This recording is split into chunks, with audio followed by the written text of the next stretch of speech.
Hello there, my sleepy citizens. Tonight, we journey into the shadowed streets of Gotham City, where mysteries lurk and the Dark Knight stands vigilant against the forces of chaos. We bring you tales of Batman, uncovering different sides of the man behind the mask. And as our journey through these stories winds down, a calm ambience of Gotham's streets will carry you throughout the night, bringing you to restful sleep without interruptions from any ads. If you enjoy these tales, please be sure to give us a like, subscribe, and let me know in the comments what story you'd like to hear next. But for now, let's get cozy and step into the world of Gotham.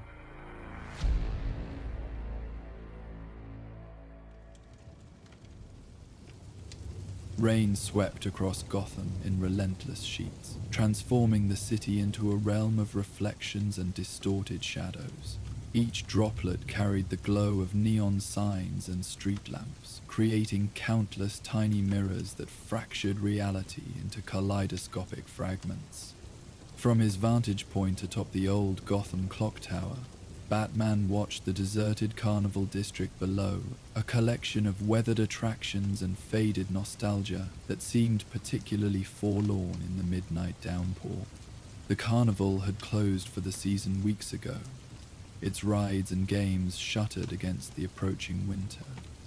Yet tonight, a single attraction showed signs of life: the ancient House of Mirrors, its windows glowing with an eerie blue light that pulsed like a heartbeat through the rain. Batman's cape hung heavy with moisture, the specialized weave gradually shedding water rather than absorbing it. The constant patter of raindrops against his cowl created a white noise that seemed to isolate him further from the sleeping city. "Any movement yet?" Alfred's voice came through his cowl, calm and precise despite the late hour. "Nothing obvious," Batman replied, his tone equally measured. "But someone's definitely inside." The power was restored to that section of the park approximately 40 minutes ago. The House of Mirrors had featured prominently in the riddle left at the scene of the latest bizarre crime, the theft of 12 antique mirrors from the Gotham Historical Society, each one associated with a different founding family of the city. It was the 7th such crime in 2 weeks, each more outlandish than the last, yet all bearing the unmistakable signature of the same perpetrator. "I've been researching our dynamic duo," Alfred continued. "Tweedledum and Tweedledee, or, to use their given names, Dumfrey and Diva Tweed. Their criminal career has been rather whimsical compared to your usual rogues. There's nothing whimsical about what they did to the security guards at Gotham First National," Batman countered, though his voice remained calm rather than harsh. "Their pranks might seem comical at first glance, but there's always an undercurrent of cruelty." The twins had rigged an elaborate system of mirrors at the bank, creating illusions that had disoriented the guards so severely that 2 were still hospitalized with vertigo. Their crimes mixed childish humor with genuine malice, a dangerous combination that had left 4 people injured and millions in property damaged or stolen. "Indeed, sir," Alfred agreed. "I've compiled their pattern of crimes, and there is method to their madness. Each target has historical significance relating to Gotham's carnival history. Did you know that many of the city's founding families made their fortunes in traveling shows before establishing the permanent carnival district in 1868? Rain continued to fall, creating rivulets down Batman's cowl that caught the dim light like tear tracks. The city's founders weren't just industrialists and bankers. They brought their entertainment businesses here because Gotham was at a crossroads of railway lines, perfect for bringing in audiences from across the eastern seaboard. "Your knowledge of local history never ceases to impress, sir," Alfred remarked. "And it seems our twins share your appreciation for Gotham's carnival heritage. Each of their targets has been connected to one of the original 7 carnival families. Batman's enhanced vision caught a flicker of movement near the House of Mirrors' side entrance. Possible activity on the east side, he sub-vocalized, going to move closer. He descended from the clock tower with practiced ease, using his grapnel to control his descent through the rain-swept darkness. The carnival grounds were eerily silent beneath the downpour, the usual creaks and groans of the rides muffled by the constant drumming of water against canvas and weathered wood. The scents of damp earth and old popcorn lingered in the air, creating an atmosphere of abandoned dreams and forgotten laughter. As Batman approached the House of Mirrors, the blue light pulsing from within seemed to intensify, casting strange shadows across the puddled midway.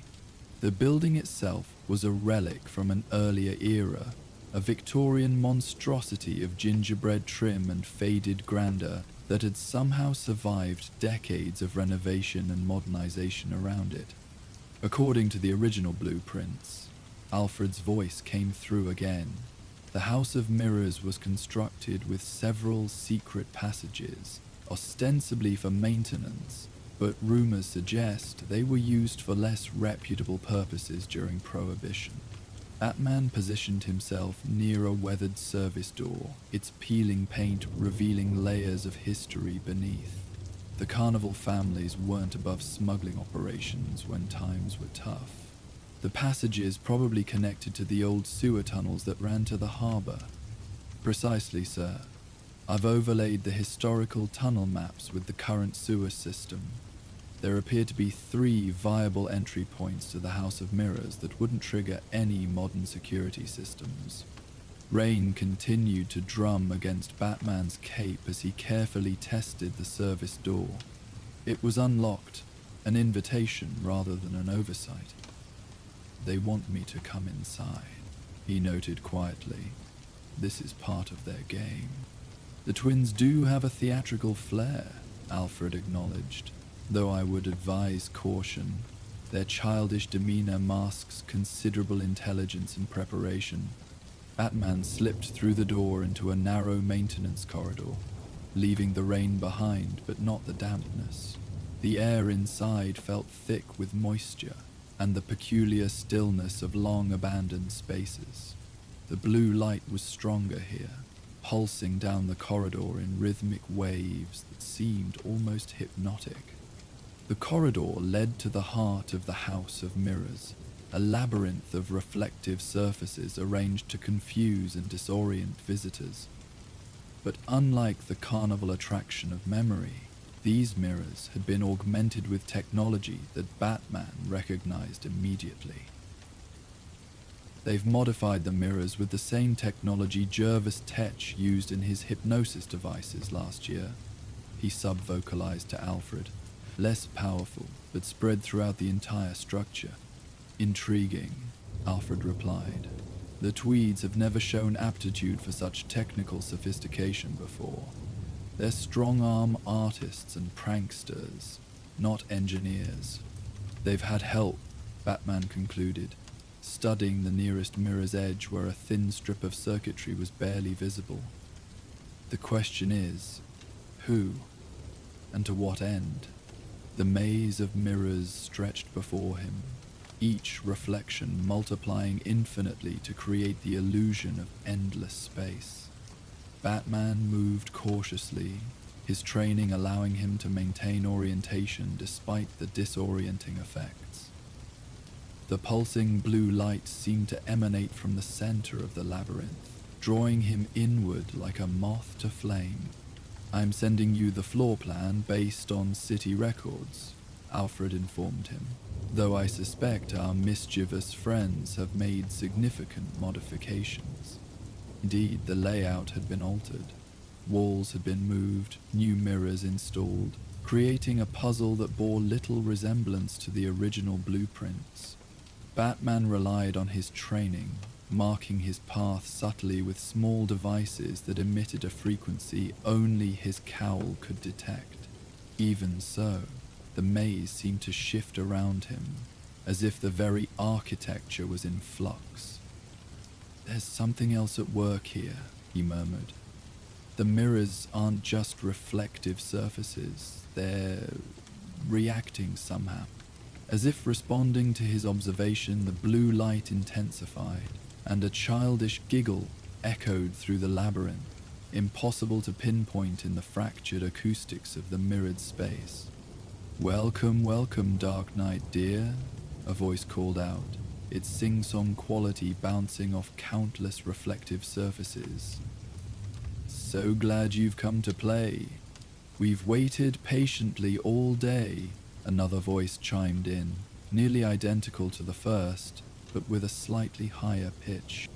Tweedledum and Tweedledee, speaking in their characteristic rhyming pattern, Batman remained still, analyzing the acoustics to determine their location.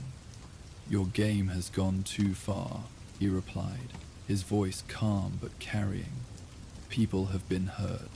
"Hurt? Oh my, what a terrible word," the first voice responded. "To suggest we meant harm is simply absurd," added the second. The blue light pulsed faster now, and Batman noticed something concerning. The mirrors weren't just reflecting his image, they were altering it subtly, creating versions of himself that moved slightly out of sync with his own motions. "Alfred," he sub-vocalized, "the mirrors are incorporating some kind of augmented reality technology. They're not just reflecting, they're projecting.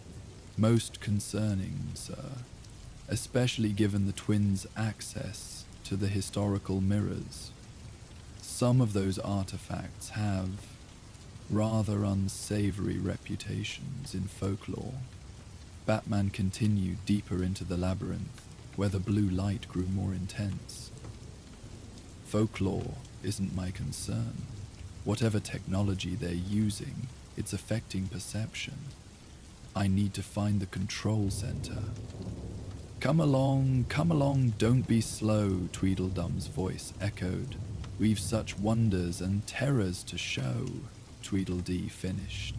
The center of the labyrinth opened suddenly before Batman, a circular chamber where dozens of mirrors created a dizzying kaleidoscope of reflections. At the center stood an ornate antique mirror on an elaborate stand, its frame carved with symbols that seemed to shift and change when viewed through peripheral vision. "The Solomon mirror," Alfred identified in his ear, "stolen from the Historical Society 3 days ago. According to legend, King Solomon used it to trap demons who refused to help build his temple." "I don't believe in demons, Alfred," Batman replied quietly. "But I do believe in technology disguised as magic." The Solomon mirror glowed with the source of the pulsing blue light, its surface not reflecting the room but showing instead a panoramic view of Gotham City from above. The image shifted and flowed, zooming in on specific locations: the major banks, power stations, water treatment facilities, and other critical infrastructure. "Oh, he's found our little control center." Tweedledum's voice came from everywhere and nowhere. "Now the real fun begins. You'll see," Tweedledee added with malicious glee. Batman approached the mirror cautiously, scanning it with his cowl's sensors. "They're using it as a display for some kind of coordinated attack plan. The stolen mirrors have been placed at strategic locations throughout Gotham." "Like satellite relays," Alfred suggested. "But relaying what, precisely?" The answer came in the form of a ripple across the Solomon mirror's surface. The image of Gotham distorted, buildings seeming to waver and streets appearing to flood with impossible waters. For a moment, the city in the mirror looked like an alien landscape, frightening and unrecognizable. "Tomorrow's weather calls for confusion," sang Tweedledum, finally stepping into view from behind one of the surrounding mirrors. He was dressed in his trademark outfit, a rotund figure in a schoolboy-like ensemble that made his middle-aged face look even more incongruous. A chance of mass delusion. Tweedledee appeared from the opposite side, identical except for the slight difference in height and the pitch of his voice. Batman held his ground, analyzing the twins and the mirror behind them. "You're planning to use these mirrors to create city-wide hallucinations. The technology you stole from Tetch, amplified through relays placed at strategic points." "Oh, he is the detective, they say." Tweedledum clapped his hands in mock delight. "But knowing our plan won't save the day," Tweedledee countered with a smirk. "The process has already begun." Tweedledum gestured grandly toward the Solomon mirror. "By dawn, Gotham's sanity will come undone," finished his brother. Batman could see they were right. The mirror network was already active, broadcasting subtle signals that would grow stronger with each passing hour. By morning, the entire city could be experiencing mass hallucinations, creating panic and confusion that would bring Gotham to its knees. "Who helped you build this?" Batman demanded, his voice still measured despite the urgency. "This technology is beyond your expertise." The twins exchanged identical grins. "A gentleman never tells," they chorused together, then burst into peals of laughter that echoed dissonantly through the mirrored chamber. "But we'll give you a sporting chance," Tweedledum offered, "to solve our little puzzle and stop the dance," added Tweedledee. With theatrical flourish, both twins produced small remote controls and pressed them simultaneously. The floor beneath Batman shifted suddenly as hidden mechanisms activated. The entire chamber began to rotate, the surrounding mirrors spinning slowly at first, then faster, creating a whirling kaleidoscope of fragmented images. "Round and round the Batman goes," sang Tweedledum. "Where he stops, nobody knows," finished Tweedledee, as both twins backed away through hidden passages in the spinning room. Batman maintained his position near the Solomon mirror, which remained stationary despite the rotation around it. The twins' retreat was opportunistic rather than necessary. They knew he wouldn't leave the central control device unattended to pursue them. "Alfred, I need to disable this network without destroying the mirrors. They appear to be linked in a synchronized system. Breaking one might trigger fail-safes in the others." "A wise assessment, sir," Alfred replied. "Perhaps the control mechanism can be reprogrammed rather than disabled entirely." Batman examined the base of the Solomon mirror, finding a sophisticated control panel hidden beneath ornate carvings. "It's a distributed network. Each mirror acts as both receiver and transmitter. The Solomon mirror is the master control, but it's protected by redundancies." As he spoke, the spinning room began to slow, settling into a new configuration. The passages through which the twins had escaped were now hidden behind seamless mirrors, and new pathways had opened. The blue light continued to pulse, now synchronized with a low humming sound that seemed to vibrate through the entire structure. "They've activated the next phase," Batman noted, checking the readings on his cowl's display. "The signal strength is increasing exponentially. We have less than 3 hours before it reaches full broadcast power. Perhaps Commissioner Gordon should be alerted. A city-wide warning might mitigate some of the panic when citizens begin experiencing hallucinations." Batman considered this as he carefully removed a panel from the Solomon mirror's base. "Not yet. A premature warning might cause the very panic we're trying to prevent, and the twins would simply accelerate their timeline." The control system was ingenious in its complexity, a hybrid of antique mechanical components and cutting-edge electronics. Batman recognized elements of Tetch's work, but there were other influences as well. Whoever had designed this system had an intimate knowledge of multiple technologies and how to blend them seamlessly. Rain continued to drum on the roof of the House of Mirrors, creating a soothing backdrop to the tension within. Batman worked methodically, tracing circuits and analyzing code sequences, looking for the vulnerability that must exist in even the most sophisticated system. "Sir," Alfred's voice came through after several minutes of silence. "I've been reviewing the historical documentation on the Carnival families. The Solomons were known for their illusions and escape artistry. In fact, the last remaining descendant still performs occasionally, Elias Solomon, who bills himself as the Great Escapist." Batman paused in his work.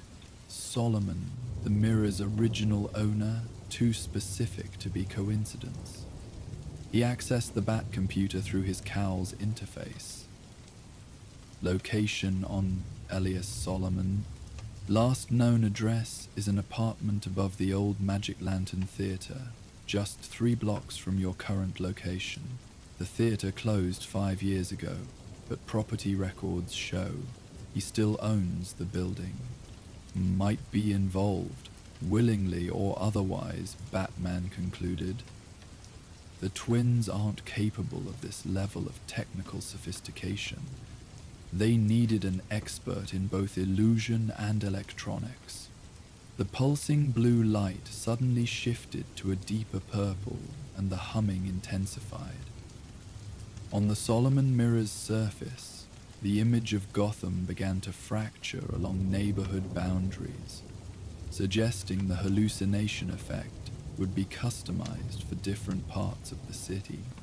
"The system is adapting," Batman observed, "becoming more sophisticated. I need to find Solomon before this progresses further." He placed small signal jammers around the Solomon mirror, not enough to disable it, but sufficient to slow its broadcast strength temporarily. The spinning room had created new pathways through the House of Mirrors, but Batman's markers allowed him to navigate the ever-changing labyrinth with precision. The rain outside had intensified, its constant patter against the building's ancient roof, creating a white noise that masked his movements through the corridors. "Be cautious, sir," Alfred advised. According to these records, Elias Solomon worked with the twins early in his career. There may be more connection between them than mere technical consultation. Batman exited the House of Mirrors through a maintenance tunnel that connected to the old sewer system, just as Alfred had predicted. The tunnels were damp but navigable, their brickwork dating back to Gotham's earliest days. Water trickled along channels designed by engineers who had built for centuries rather than decades, their craftsmanship ensuring that even in the heaviest downpour, these passages remained functional. The Magic Lantern Theater rose from Gotham's carnival district like a faded dowager among showgirls. Its architecture spoke of an earlier, more elegant era of entertainment, when magic shows and vaudeville acts had drawn crowds from across the eastern seaboard. Now its marquee hung empty, and water stained its ornate facade. The carved masks of comedy and tragedy that flanked the entrance, worn smooth by decades of Gotham's harsh weather. Batman approached from the roof, the rain providing cover as he moved silently across the weathered tiles. A single window at the top floor showed light, a warm amber glow that contrasted with the cold blue emanating from the House of Mirrors nearby. "The apartment appears occupied," he sub-vocalized to Alfred. "Sensors show one heat signature, consistent with an adult male. Proceed with caution, sir. If Solomon is, indeed, the technical mind behind this scheme, he may have defenses in place." The window was unlocked, another invitation, like the door to the House of Mirrors had been. Batman slipped inside, finding himself in a cluttered workshop where antique illusion devices shared space with modern electronics. The walls were lined with mirrors of various sizes and designs, though none had the elaborate ornamentation of the stolen historical pieces. Seated at a workbench in the center of the room was an elderly man, his fingers moving with surprising dexterity as he adjusted the mechanism of a small, handheld mirror. He didn't look up as Batman entered, but spoke as if continuing a conversation already in progress. "You're earlier than I expected," Elias Solomon remarked, his voice carrying the refined diction of an earlier era. "The signals from the House of Mirrors suggested you'd be occupied for at least another hour." Batman remained in the shadows near the window. "You've been monitoring me." "Monitoring everyone, dear boy. That's rather the point of the exercise." Solomon finally looked up, his eyes magnified by thick glasses that gave him an owlish appearance. Despite his advanced age, there was nothing frail about his bearing or expression. The Tweed boys lack subtlety, but they do have enthusiasm and financial backing, which is so important these days. "You designed the mirror network," Bateman stated rather than asked. Solomon smiled slightly. "An oversimplification, but essentially correct. I merely adapted technology that already existed. Jervis Tetcher's neural interfaces, mirror configurations from my family's old stage illusions, and a dash of modern wireless communications. The true innovation was in how they worked together. To create mass hallucinations across Gotham," Batman concluded. "Why?" The elderly illusionist sighed, placing his tools down with precision. "Why does anyone do anything in this benighted city? Some for power, some for wealth, some simply because chaos is its own reward." He removed his glasses, polishing them methodically with a silk cloth. "My reasons are somewhat more personal." Batman moved closer, noting the photographs that lined one wall of the workshop, images spanning decades, showing a younger Elias Solomon performing with various partners, including two rotund young men who were unmistakably Tweedledum and Tweedledee in their youth. "You trained them," Batman realized, "before they turned to crime." "Right, boys. In their way," Solomon acknowledged. "Limited imagination, but excellent memory and timing, essential qualities for stage illusion." He replaced his glasses and regarded Batman with clinical interest. "Did you disable the Solomon mirror?" "Temporarily impeded its broadcast strength," Batman answered. "You know I can't allow this plan to proceed." Rain drummed against the workshop's windows, creating streaks that distorted the view of Gotham beyond, a city already beginning to waver between reality and illusion as the mirror network's influence spread subtly through neighborhoods and districts. Solomon nodded, unsurprised. "Of course you can't. That's your role in this performance. The Tweed boys don't understand, but I always knew you would be the counterbalance." He gestured to the cluttered workbench. "Why do you think I left this workshop so accessible? The schematics for the entire network are right here." Batman's eyes narrowed behind his cowl. "You wanted me to find this place." "Wanted?" Solomon laughed softly. "My dear Batman, I orchestrated it. The clues, the unlocked entrances, even the timing of the system activation. A good illusion requires not just a performer, but a specific audience." He spread his hands. "And you are the audience for whom this entire illusion was designed." The implications of Solomon's statement settled over the room like the mist that clung to Gotham's streets below. "This isn't about creating chaos in Gotham," Batman said slowly. "The mirror network, the twins' crime spree, it's all misdirection. "What are you really doing, Solomon?" The elderly illusionist's smile deepened with genuine appreciation. "This is why you're the perfect audience. You see beyond the obvious effect to question the underlying mechanism." He stood with surprising grace for his age, moving to a covered object in the corner of the workshop. "Do you know why my family's mirrors were so sought after by Gotham's elite a century ago? Historical records suggest they were prized for their clarity and craftsmanship," Batman replied, watching Solomon carefully. "A convenient explanation for public consumption," Solomon nodded. "The truth, as is often the case in Gotham, was somewhat darker. My ancestors discovered a method of creating mirrors that did more than reflect light. They reflected possibilities." He pulled the cover away, revealing an ornate mirror, similar to the Solomon mirror in the House of Mirrors, though smaller and more intricately designed.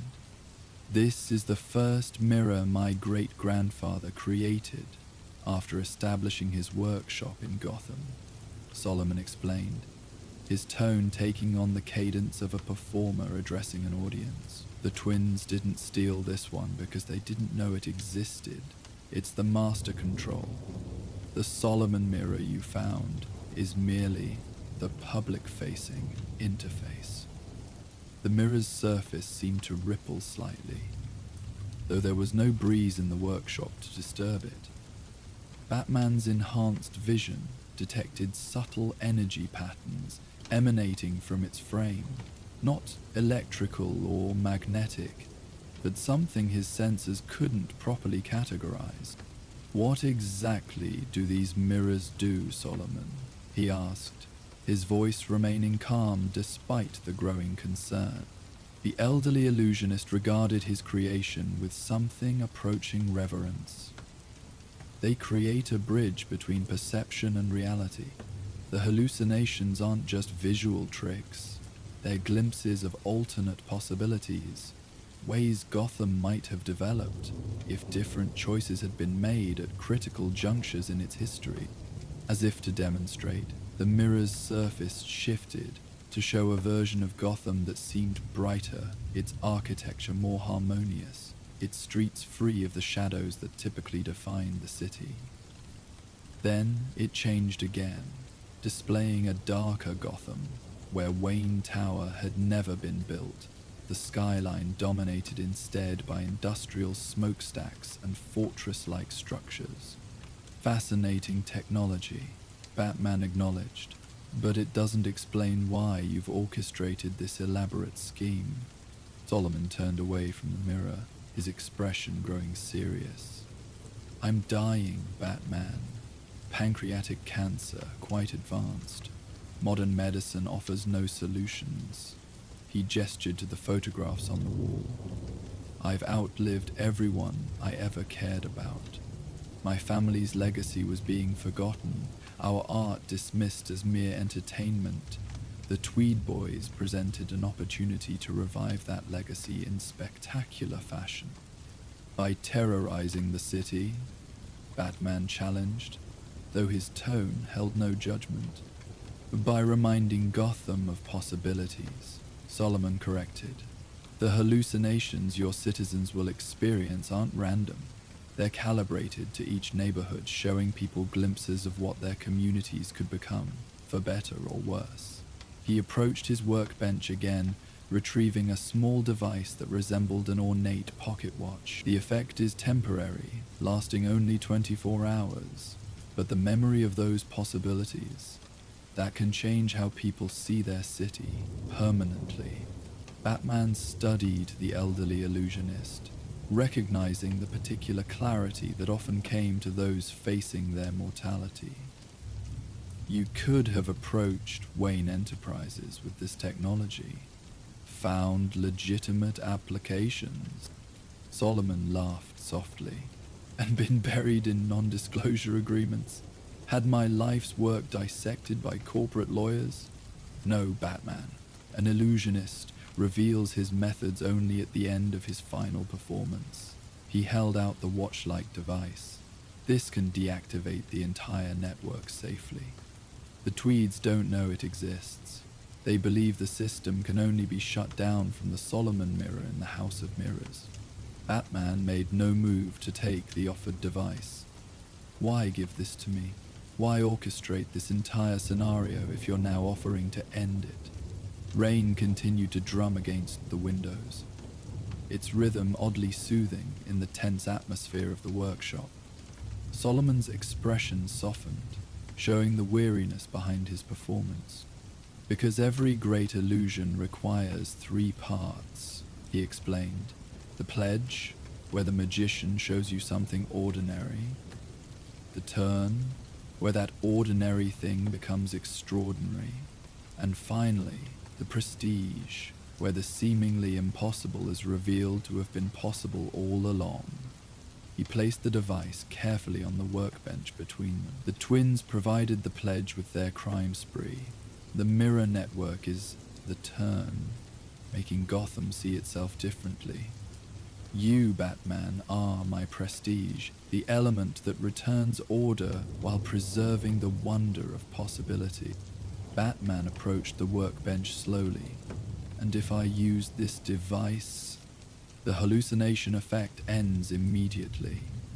The historical mirrors return to normal reflective surfaces, valuable only for their craftsmanship and provenance. Solomon's eyes held a hint of mischief behind his thick glasses. The Tweed boys will be very disappointed, of course. They were quite looking forward to watching Gotham descend into confusion. Where are they now? Batman asked, his hand hovering over the deactivation device. Solomon's smile widened slightly. Where else? Waiting at the House of Mirrors to witness their masterpiece unfold. They have no idea I've spoken with you or provided this alternative. This aligned with what Batman had already surmised. The twins' theatrical nature would demand they watch their plan reach fruition. He picked up the device, examining it carefully with his cowl's scanning technology. It appeared to be exactly what Solomon claimed, a control mechanism that could safely terminate the mirror network's broadcast. A final question, Batman said, looking directly at the elderly illusionist. Why involve the twins at all? Why not execute this plan yourself?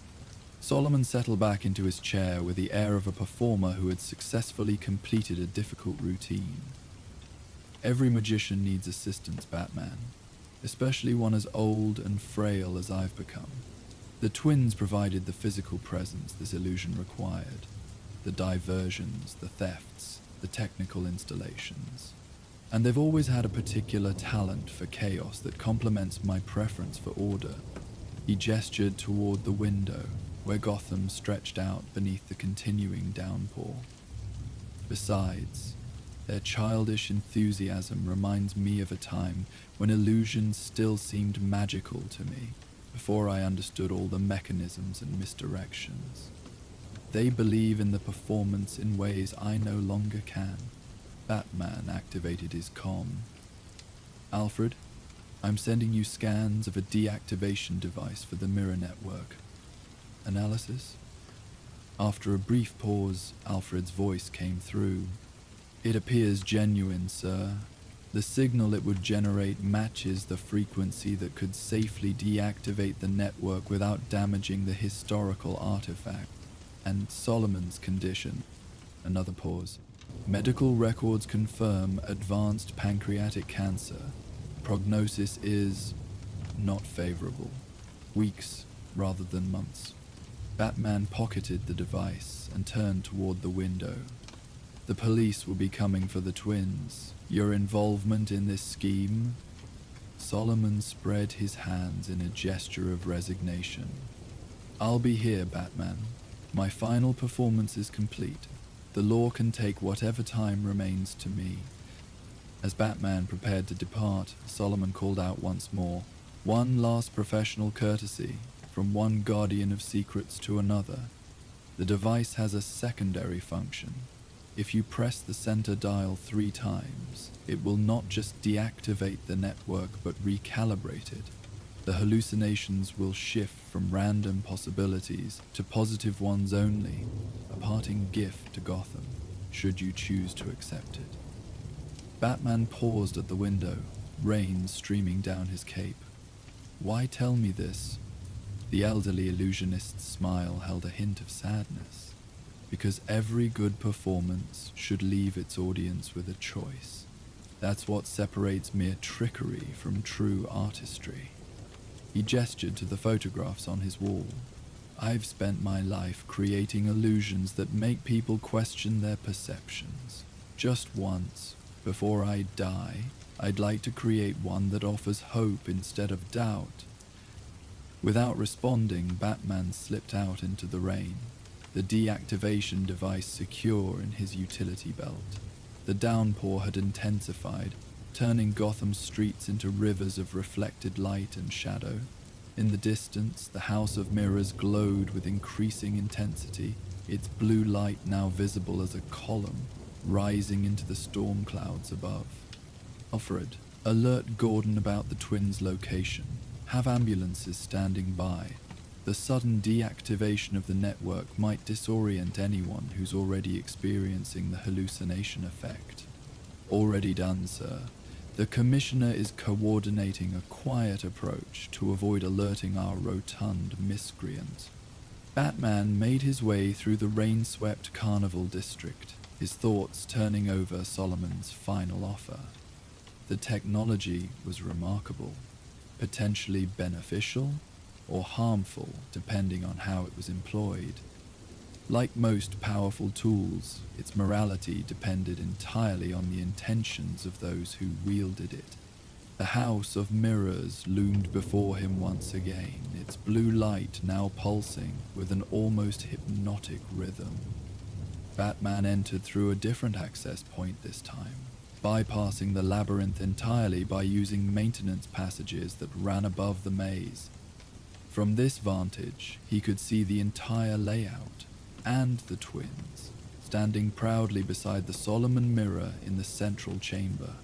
Tweedledum and Tweedledee were watching the mirror's surface with childlike excitement, pointing at the changing images of Gotham as different neighborhoods began experiencing the early stages of the hallucination effect.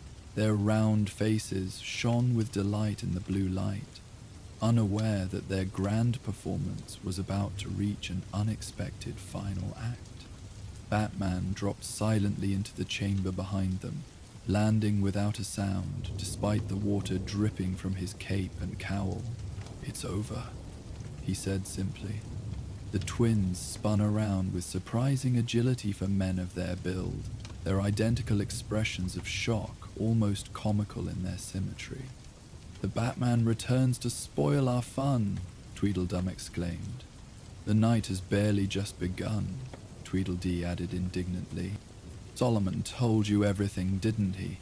Tweedledum's expression shifted from surprise to betrayal. "The old man's gone soft before he's done," Tweedledee lamented with genuine disappointment. Batman held up the deactivation device. "This ends now. No one else gets hurt." The twins exchanged a look of perfect understanding, then simultaneously reached for controls hidden in their colorful waistcoats.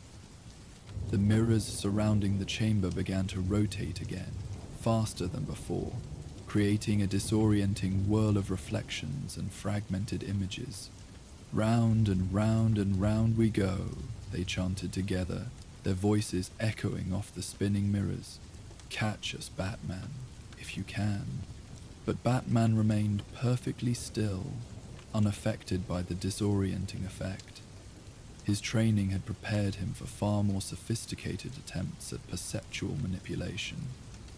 He waited until the twins realized their trick had failed, their smug expressions faltering.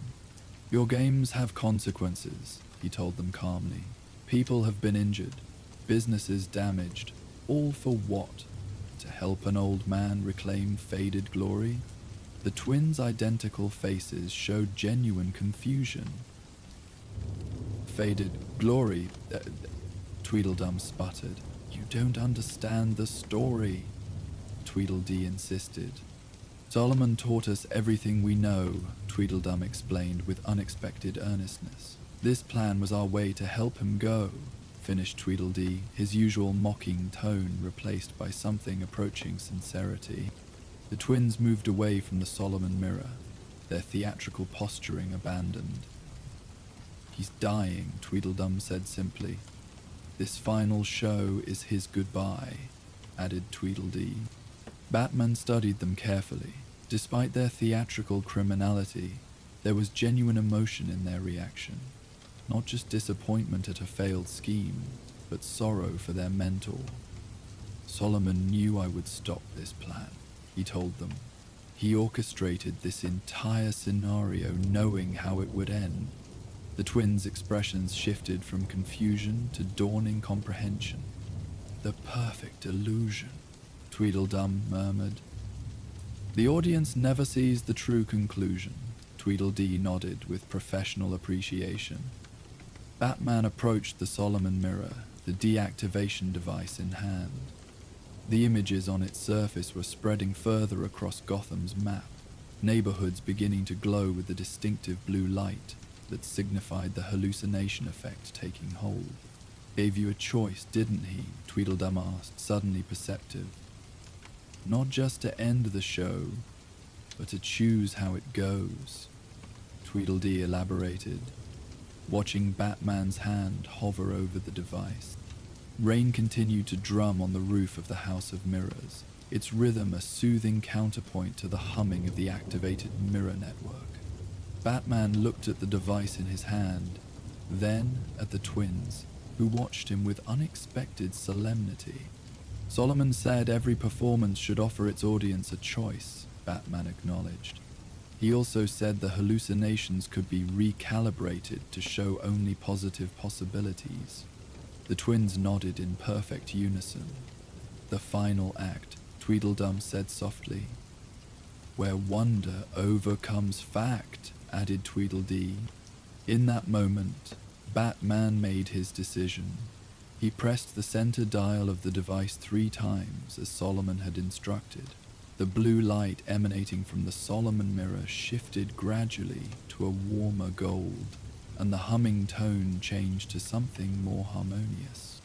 On the mirror's surface, the image of Gotham transformed, not into something unrecognizable, but into a version of itself where shadow and light balanced more evenly, where the city's inherent beauty emerged from beneath layers of grime and neglect. It was still Gotham, with all its complexity and contradictions, but seen through a lens of possibility rather than resignation. What have you done? Tweedledum asked, watching the changing images with wonder. Shown Gotham not what is, but what could become, Tweedledee answered, understanding before Batman could explain. For 24 hours, Batman confirmed, the city will see itself differently. What happens after that depends on the citizens themselves, whether they choose to pursue those possibilities or return to old patterns. The twins approached the Solomon mirror, their usual mischief temporarily set aside as they watched Gotham transform in the reflection. Old Solomon always said, Tweedledum began reflectively, the greatest illusion is the one we believe, Tweedledee finished. The sound of police sirens became audible in the distance, drawing closer to the carnival district. The twins sighed in identical resignation, turning away from the mirror to face Batman. We surrender with theatrical grace, Tweedledum announced with a formal bow. Though prison lacks proper mirror space, Tweedledee lamented. Batman activated his comm.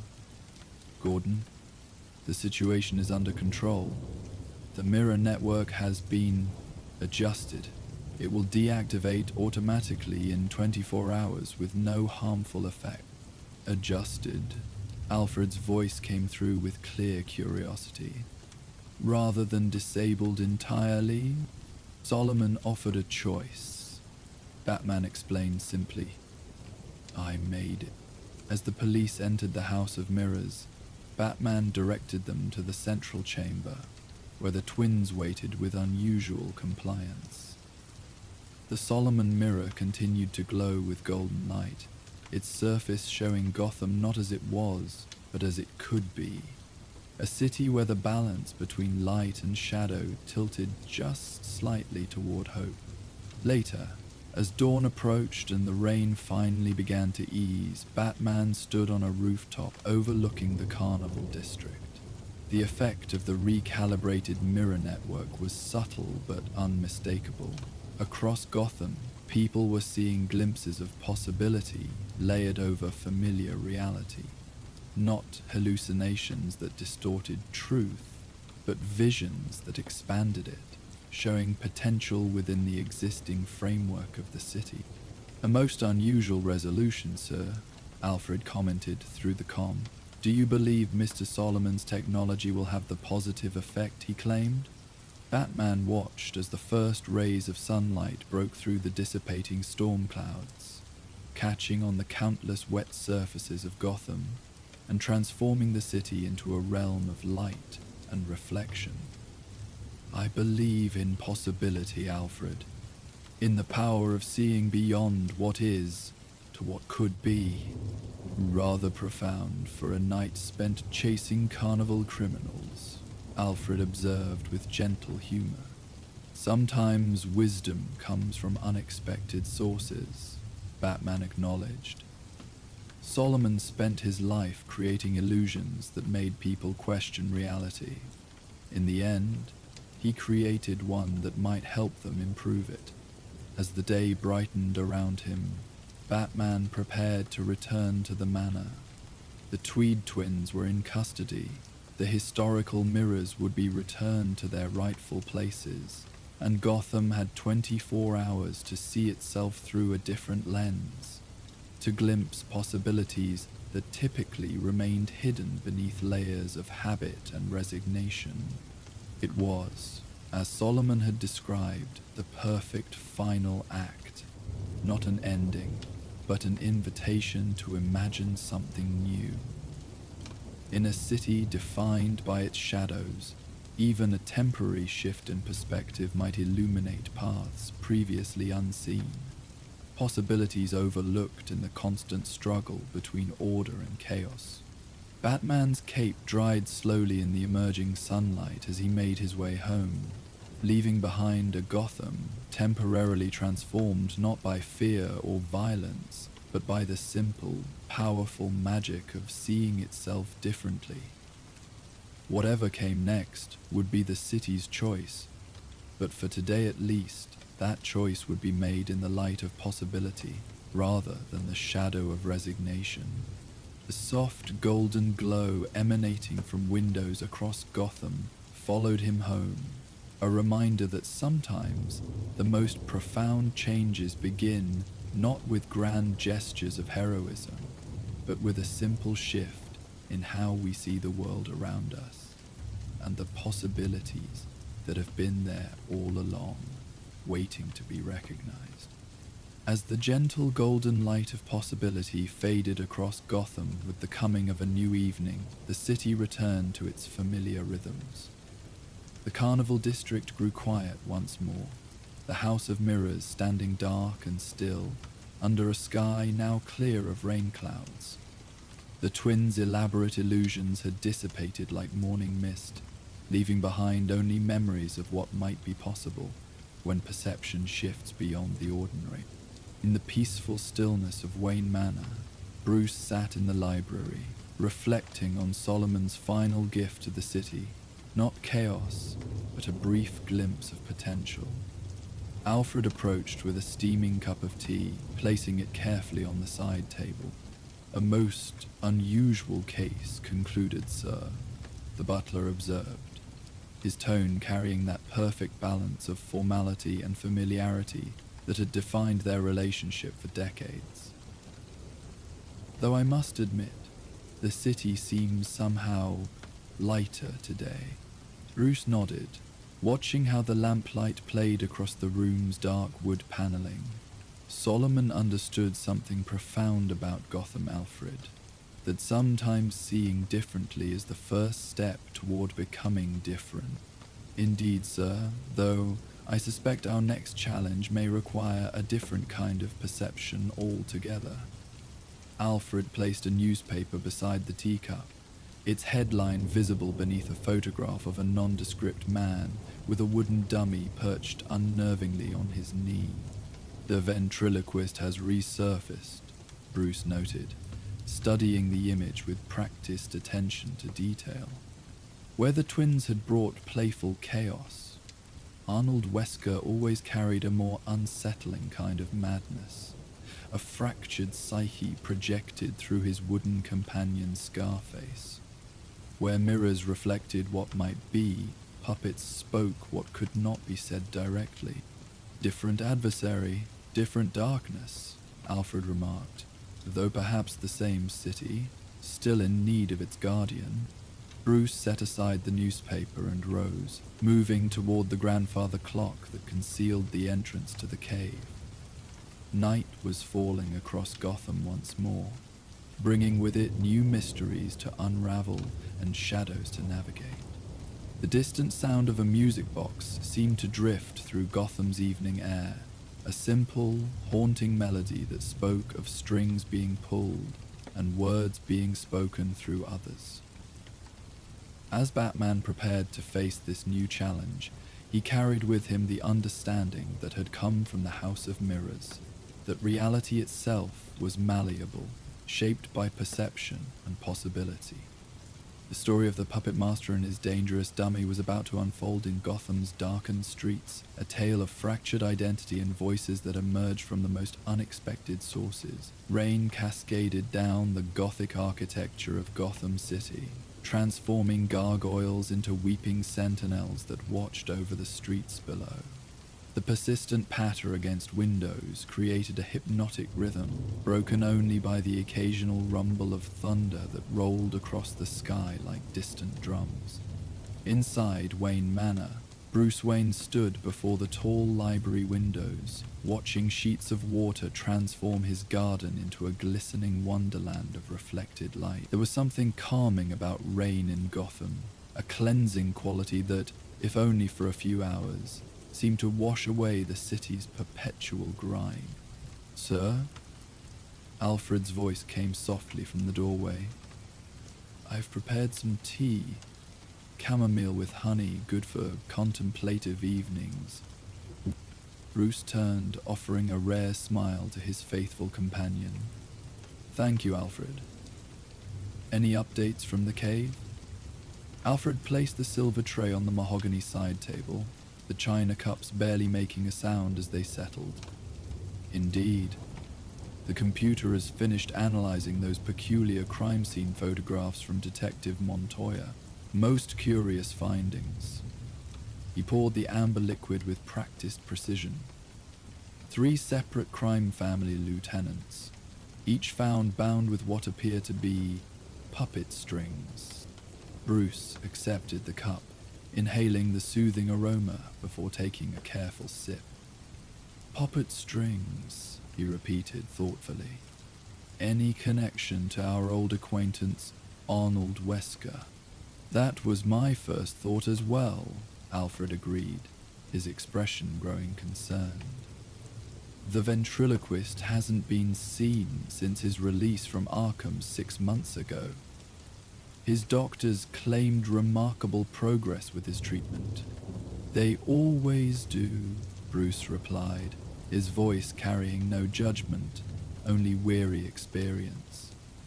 The rain intensified outside, creating a curtain of water that blurred the estate grounds into impressionistic smudges of green and grey. "What else did Montoya's files show?" Alfred's posture straightened slightly, shifting from companion to professional ally. Each victim was found with a small wooden splinter embedded in their palm. Forensics confirmed its high queely maple, the kind used in premium ventriloquist dummies. Bruce set down his teacup with deliberate care. "He's made a new Scarface, so it would seem. Alfred nodded solemnly, though this time his methods appear more sophisticated. According to Detective Montoya's notes, the crime family lieutenants weren't merely attacked, they were found making substantial withdrawals from their family accounts before their disappearance. Upon recovery, each claimed no memory of the transactions. The implications settled between them like the gathering storm clouds outside. Bruce turned back to the rain-streaked windows, his reflection fragmenting in the rivulets of water. He's not just attacking them, he's controlling them, making them puppets. A concerning escalation, Alfred agreed.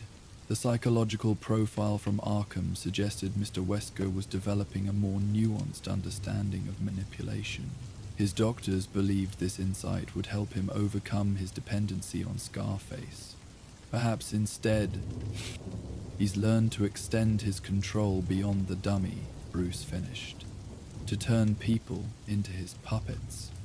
The quiet that followed was punctuated only by the rhythmic drumming of rain against the manor's ancient stone. Bruce watched lightning flash across the Gotham skyline in the distance, illuminating the city's jagged profile for a breathtaking moment before darkness reclaimed it. "I should be out there," he said finally. Alfred's reflection appeared beside his own in the window. "Even Batman deserves a moment of peace with a cup of tea, sir. Besides, the Batmobile's systems are still calibrating after the upgrades. Another hour, perhaps?" His voice carried gentle insistence. "The rain has a way of bringing clarity, if we allow it time to do its work." Bruce recognized the wisdom in Alfred's words. Sometimes, the most effective action was patient observation, a lesson he'd learned through years of experience. He returned to his tea, savoring its warmth as thunder rolled again across the Gotham sky.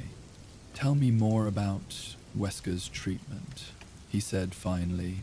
"What exactly did his doctors think they'd accomplished?" Alfred retrieved a tablet from the tea tray. "I took the liberty of accessing his confidential file. Dr. Leland believed they'd helped him integrate the Scarface personality with his own, a form of acceptance rather than suppression. The theory was that by acknowledging Scarface as an aspect of himself, rather than an external entity, Wesker could gain control. A dangerous gamble, Bruce observed, if it backfired. Indeed, Alfred's expression grew troubled. Instead of Wesker controlling Scarface, the integration could have given Scarface unprecedented access to Wesker's full intellectual capabilities. The limitations of communicating through a wooden dummy would be removed. Bruce's mind was already analyzing patterns, possibilities. The puppet strings on the crime lieutenants, they're symbolic. He's showing us that he's graduated from wooden puppets to human ones. He placed his empty cup on the tray. "We need to find him, Alfred, before his influence spreads further into Gotham's underworld." As if in response, a notification chimed softly from Alfred's tablet. "Detective Montoya has sent an update. Another victim has been found, this time Sebastian Maroni, the youngest son of the Maroni family. Same puppet strings, same wooden splinter, but there's something new." Alfred's eyebrows raised slightly. "A calling card of sorts. A small paper ticket to a performance at the Monarch Theatre. The Monarch has been closed for renovation for months," Bruce said, already moving toward the hidden entrance to the Batcave. "No performance is scheduled." "The ticket has a date, sir," Alfred called after him. "Tonight." The rain continued its steady percussion as Bruce descended into the cave's familiar embrace. Water trickled down the natural stone formations, creating a symphony of gentle drips that echoed through the vast space. The cave always felt most alive during rainstorms, as if the elements themselves were acknowledging the thin membrane between Bruce Wayne's world and Batman's. The Batsuit waited silently in its chamber, patient and expectant.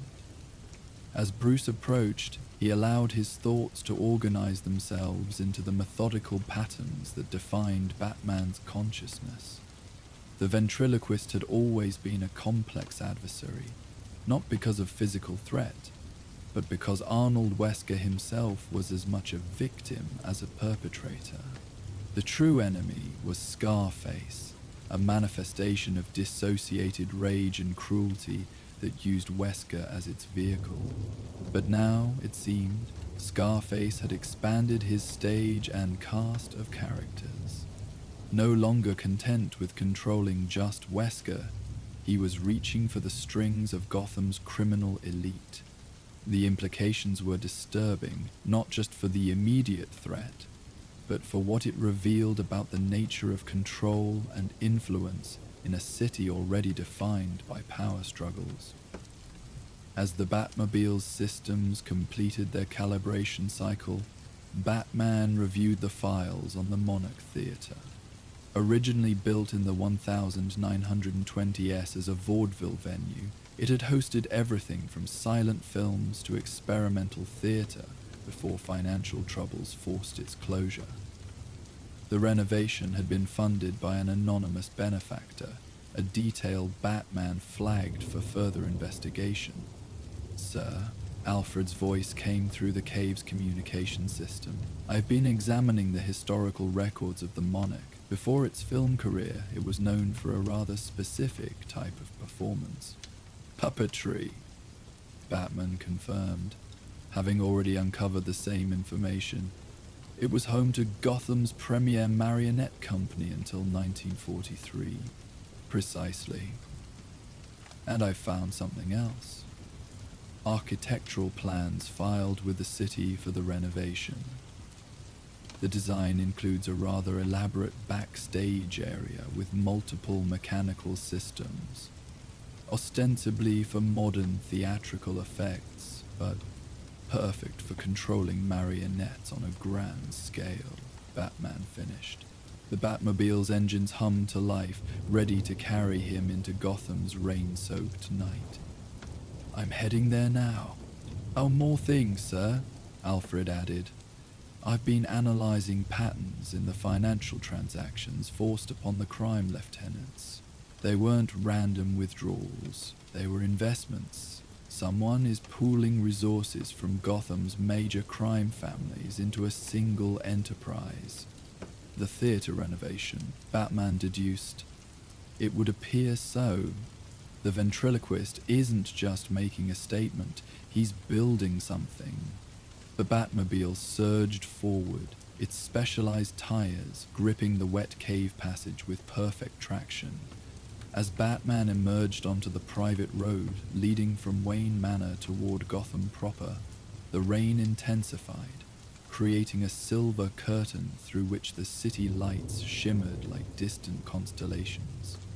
Gotham in the rain possessed a peculiar beauty, reflections doubling every neon sign and streetlight, creating an illuminated mirror world that existed only during these downpours. The Batmobile moved through near-empty streets, most of Gotham's citizens having sought shelter from the storm. Only the most desperate or determined ventured out on nights like this, a reality that made Batman wonder which category he belonged to. The police band radio carried the steady chatter of a city responding to the storm's minor emergencies. Flooded basements, downed power lines, fender benders on slick roads. No reports yet of activity at the Monarch. Batman intended to keep it that way, by arriving before whatever performance Wesker had planned could begin. As he approached the theater district, Batman switched the Batmobile's silent electric mode, allowing the vehicle to glide through the rain with barely a whisper. The Monarch's facade loomed ahead, once a gleaming landmark of Gotham culture, now a shadow of its former grandeur. despite the renovation scaffolding. The marquee remained dark, no announcement of tonight's special performance. Batman parked the Batmobile in a recessed alley 3 blocks away, choosing to approach on foot to better assess the theater's surroundings. The rain masked his movements as he grappled to the rooftops, becoming one more shadow among many in Gotham's perpetual twilight. From above, he could see that the theater appeared deserted, no vehicles parked nearby, no visible security, no lights except for the code-recognizable emergency fixtures glowing faintly around exit doors. But appearances in Gotham were often carefully constructed illusions, a fact Batman never forgot. Using thermal imaging, he scanned the building. The results were puzzling. No human heat signatures registered, yet there was distinct warmth emanating from the theater's basement level, suggesting active mechanical systems. Something was running beneath the seemingly abandoned theater. Batman made his way to the roof access point, picking the updated lock with practiced efficiency. The door opened silently. Recently oiled hinges, he noted. Someone was maintaining this entrance. Inside, the theater's upper catwalk stretched before him like a web of narrow pathways, designed to give technicians access to lighting and rigging systems. In the darkness, with only emergency lights creating pools of dim illumination, these walkways seemed to float in space. He moved silently along the metal grating, cataloging recent modifications. New motorized pulley systems had been installed throughout the rigging, far more than would be needed for standard theatrical productions. Each was connected to a central control system by thin, nearly invisible wires that gleamed faintly when caught in the beam of his cowl's specialized vision modes. "Alfred," he sub-vocalized, activating the cowl's communication system. "The theater has been extensively modified. Automated rigging systems throughout. Puppet controls on an architectural scale." Alfred's voice came through clearly despite the storm. "Any sign of Wesk?" "Not yet. No sign of anyone. But something's running at the basement level." Batman paused, noticing a faint sound beneath the rain's steady drumming against the roof. Music. Old-fashioned calliope music coming from below. He made his way down through the theater's internal structure, passing through the ancient grid that supported lighting instruments, down to the stage level with its worn wooden boards. The music grew louder, a tinny, mechanical melody that belonged to another era, when the monarch had hosted vaudeville and marionette shows. The stage curtains, heavy velvet, recently replaced during the renovation, were drawn closed. Behind them, Batman could detect subtle movement. Not people, but something mechanical, shifting in synchronized patterns. He approached cautiously, alert to any sign of alarm systems or traps. "I've been researching the theater's original marionette shows," Alfred continued through the cowl's communication system. "They were known for a signature performance, the Puppet Master's Symphony. A show where a single puppeteer controlled dozens of marionettes simultaneously through an elaborate mechanical system." The curtains parted slightly as Batman approached, not drawn by human hands, but by motorized systems responding to his proximity. Beyond them, the stage had been transformed into a miniature Gotham City, buildings crafted with remarkable detail, streets laid out with perfect accuracy, tiny streetlights actually illuminating the model with a warm glow. And moving through this miniature Gotham were puppets, dozens of them, each crafted to resemble known figures in the city's criminal hierarchy. They moved with unsettling realism, their joints manipulated by nearly invisible strings that extended upward into the theater's elaborate new rigging system. At the center of this puppet city stood a larger figure, a wooden dummy dressed in an immaculate pinstriped suit, its face carved with exaggerated features and a permanent sneer. Unlike the other puppets, this one appeared to operate independently, moving among the others like a conductor before an orchestra. Scarface. But no sign of Wesker. "Welcome to my theater, Bats," a voice echoed through hidden speakers, the familiar harsh staccato tones of Scarface, but with new clarity and precision. "Like my little city, it's just a model of the real thing. The one I'm taking control of, one puppet at a time." Batman scanned the theater, seeking the source of the voice, the location of the puppeteer. "Where's Wesker?" he demanded. Scarface's wooden laughter filled the space. Poor, simple Wesker. He thought the docs at Arkham were helping him control me. Turns out, they just helped me understand how to control everyone else. The dummy turned in place, its painted face seeming to look directly at Batman, despite having no operator. "See, Bats? People are just like puppets. Find the right strings to pull and they'll dance however you want." Batman moved carefully onto the stage, analyzing the puppet city, noting the precision engineering in every component. This wasn't the work of the psychologically fragile Arnold Wesker he'd encountered before. This showed meticulous planning, advanced technical knowledge, and considerable resources. "The crime families," Batman said, continuing to search for any sign of Wesker's location. "You're turning their lieutenants into your puppets." "Just the beginning," Scarface replied. The dummy moved to a miniature version of Gotham City Hall, placing its wooden hand on the tiny dome. "Soon I'll have strings on judges, commissioners, council members, even the rich boys who think they run this town."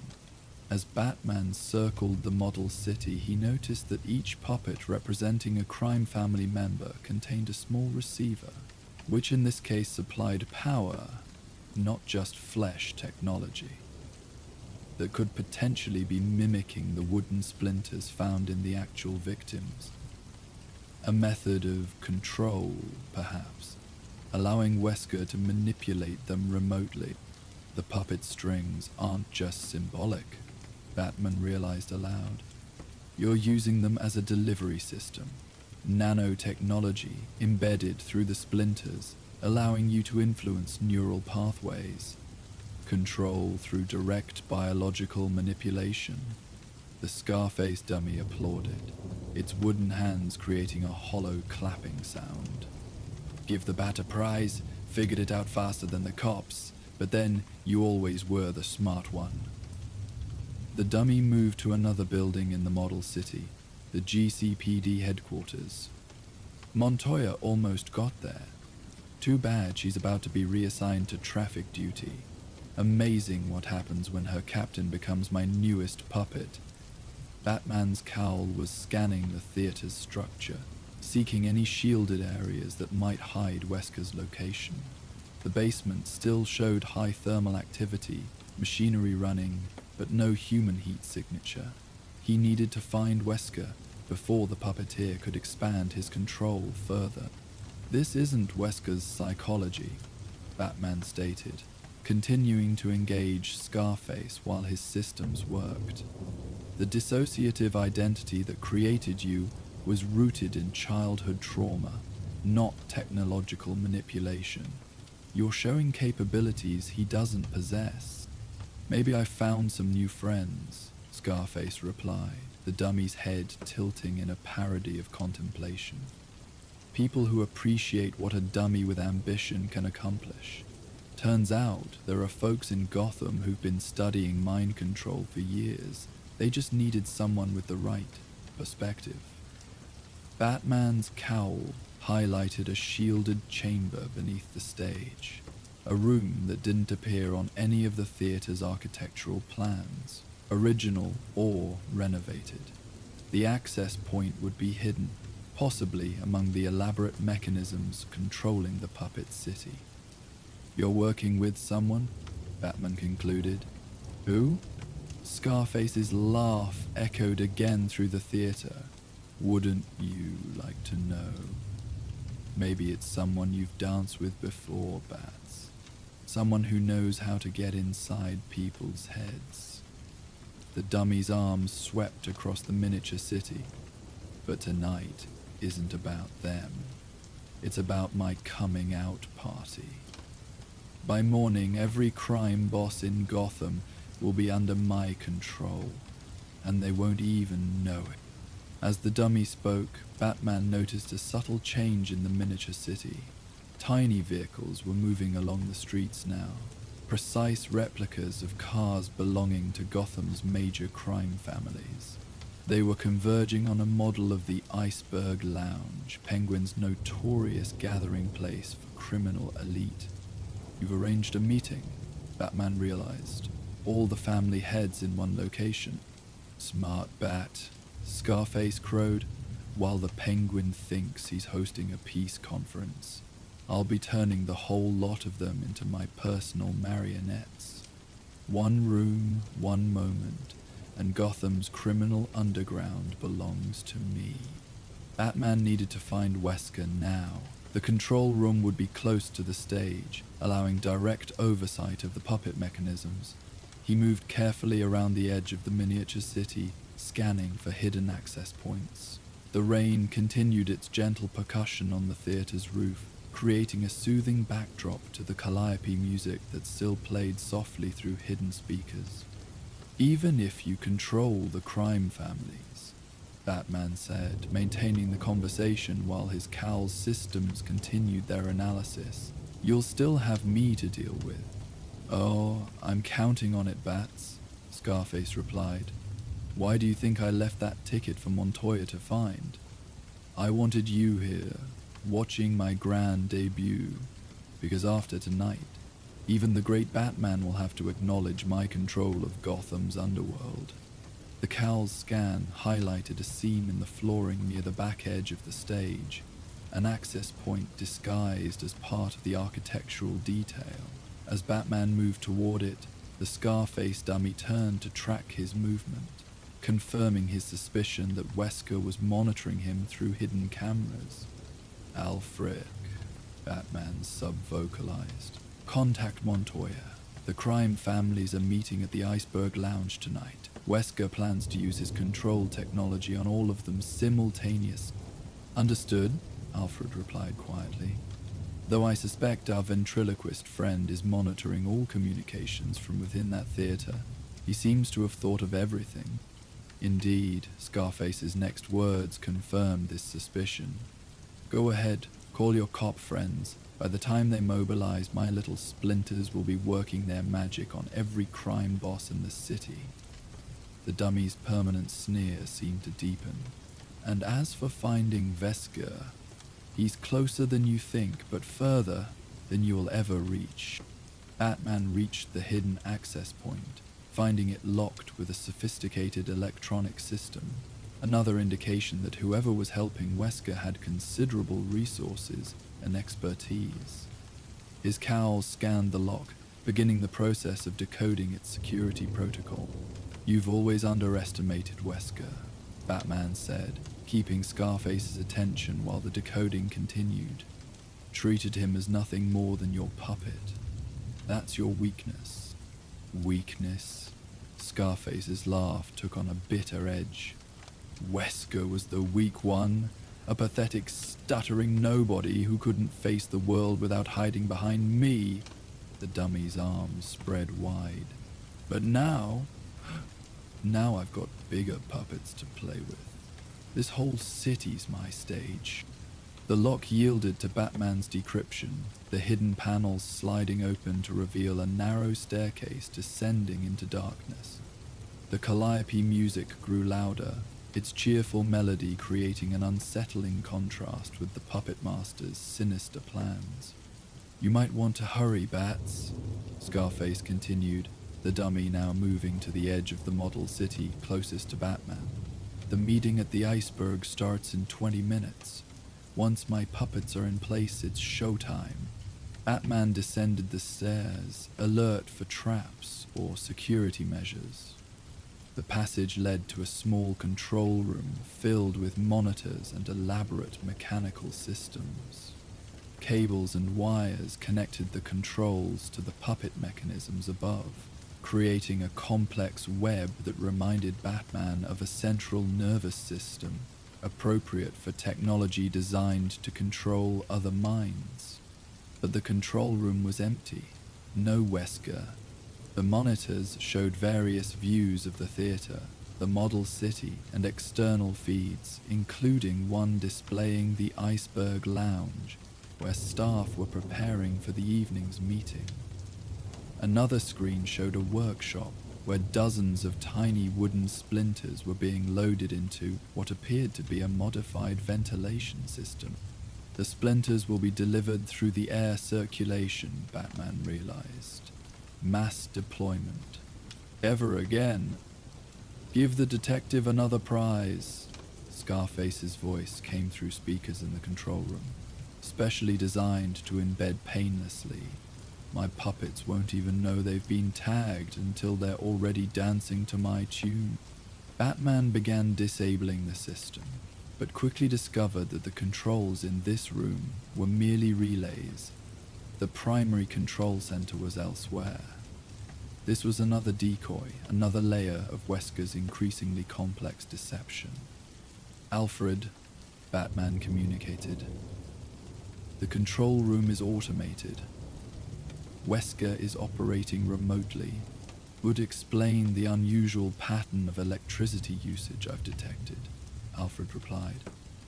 There's a secondary location drawing significant power, linked to the theater through a dedicated fiber optic line.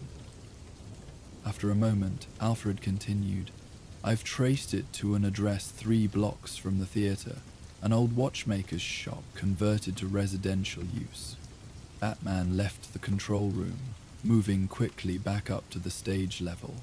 The Scarface dummy turned to watch him, its movements now seeming more triumphant.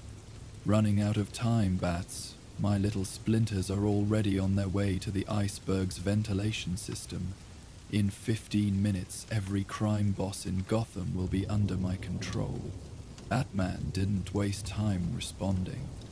He moved swiftly through the theater and back to the roof, emerging into the continuing rainfall.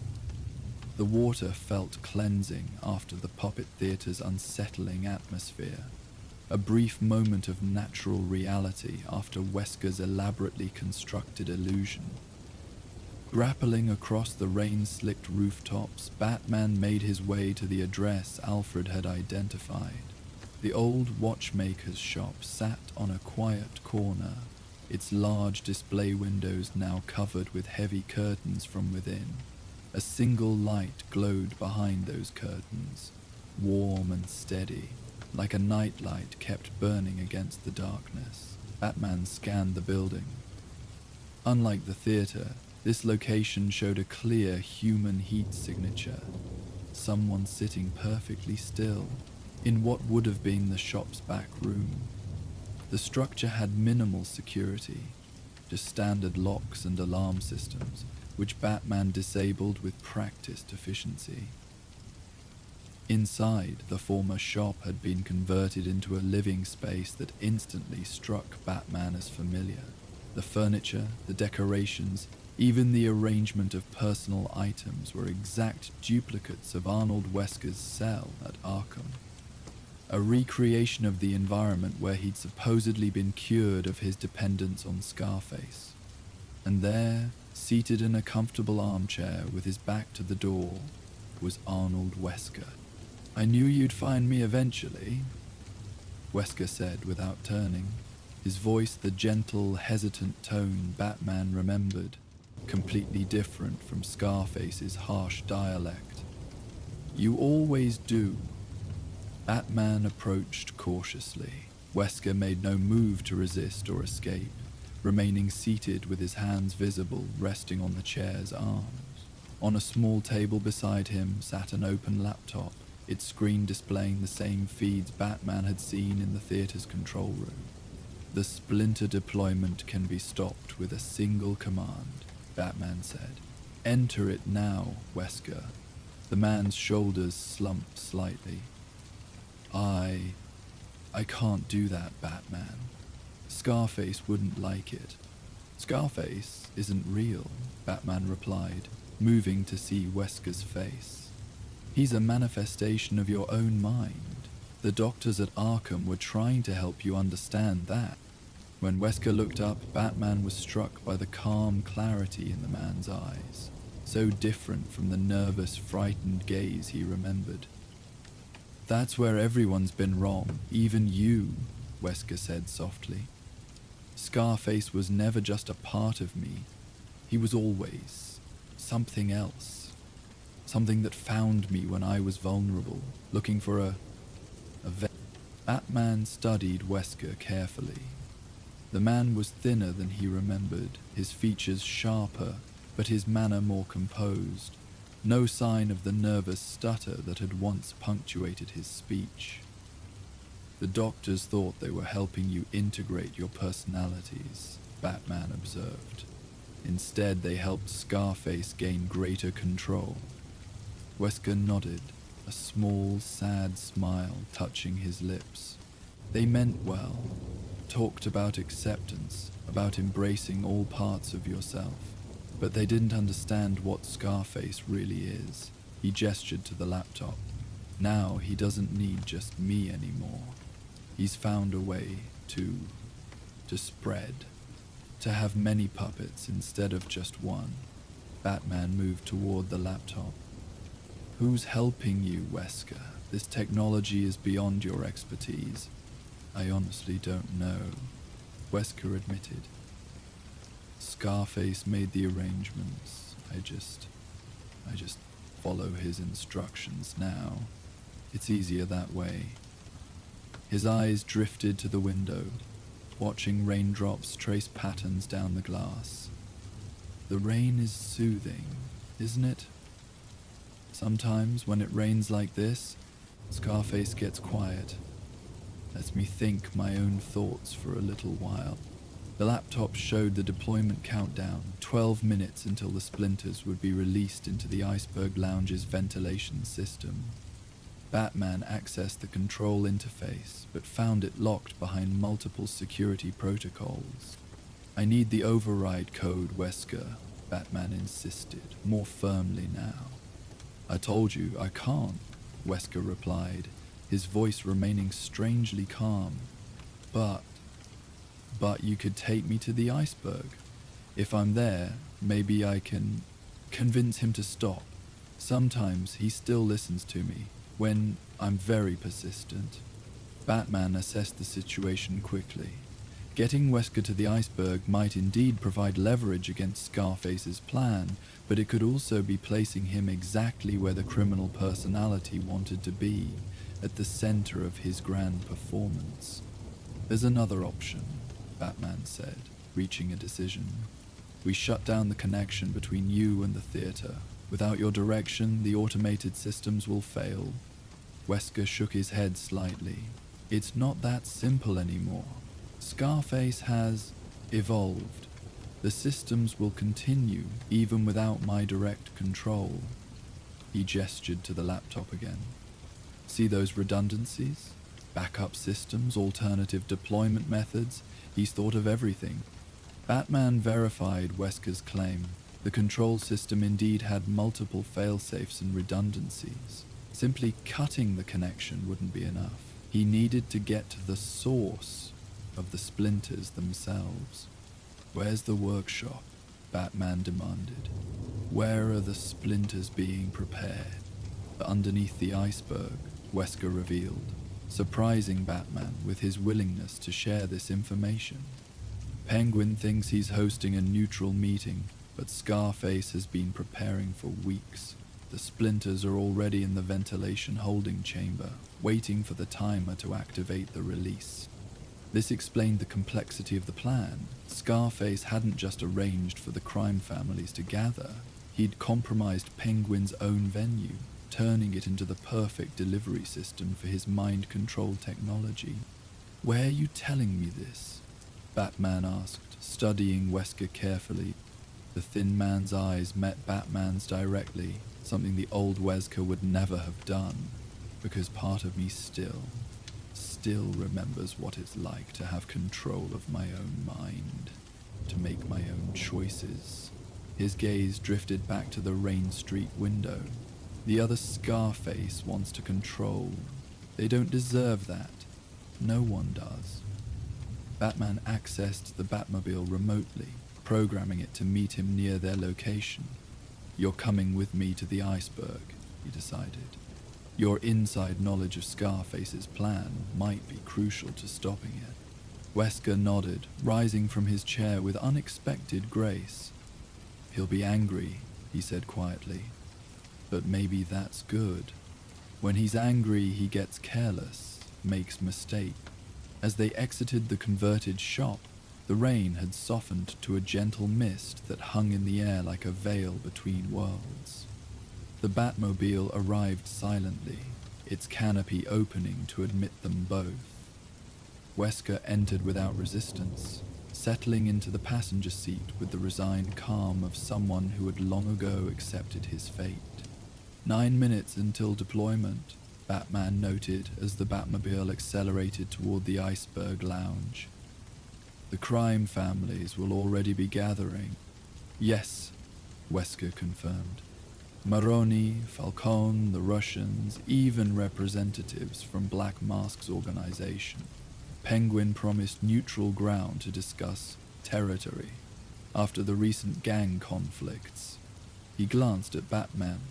"Scarface has been encouraging those conflicts, creating power vacuums, destabilizing the established hierarchy, making them desperate for a solution." The Batmobile wove through Gotham's rain-slicked streets with precision, its specialized tires maintaining perfect traction despite the wet conditions. The iceberg lounge appeared ahead, its distinctive dome illuminated in blue and white, creating the illusion of an actual iceberg rising from Gotham's urban landscape. "Penguin security will be extensive," Batman observed. "The roof access is minimally guarded," Wesker offered. "Scarface needed a way to monitor the ventilation systems. There's a maintenance entrance that's been compromised." Batman adjusted their approach accordingly, bringing the Batmobile to a stop in a service alley 2 blocks from the club. "Stay close," he instructed Wesker. "Any sign that you're working against me, and you'll be back in Arkham before your next breath." Wesker nodded, his expression unchanged. "I understand, but I should warn you, Scarface has contingencies. He always does." They made their way to the roof, using Batman's grapnel. Wesker held securely in the vigilante's grip as they ascended.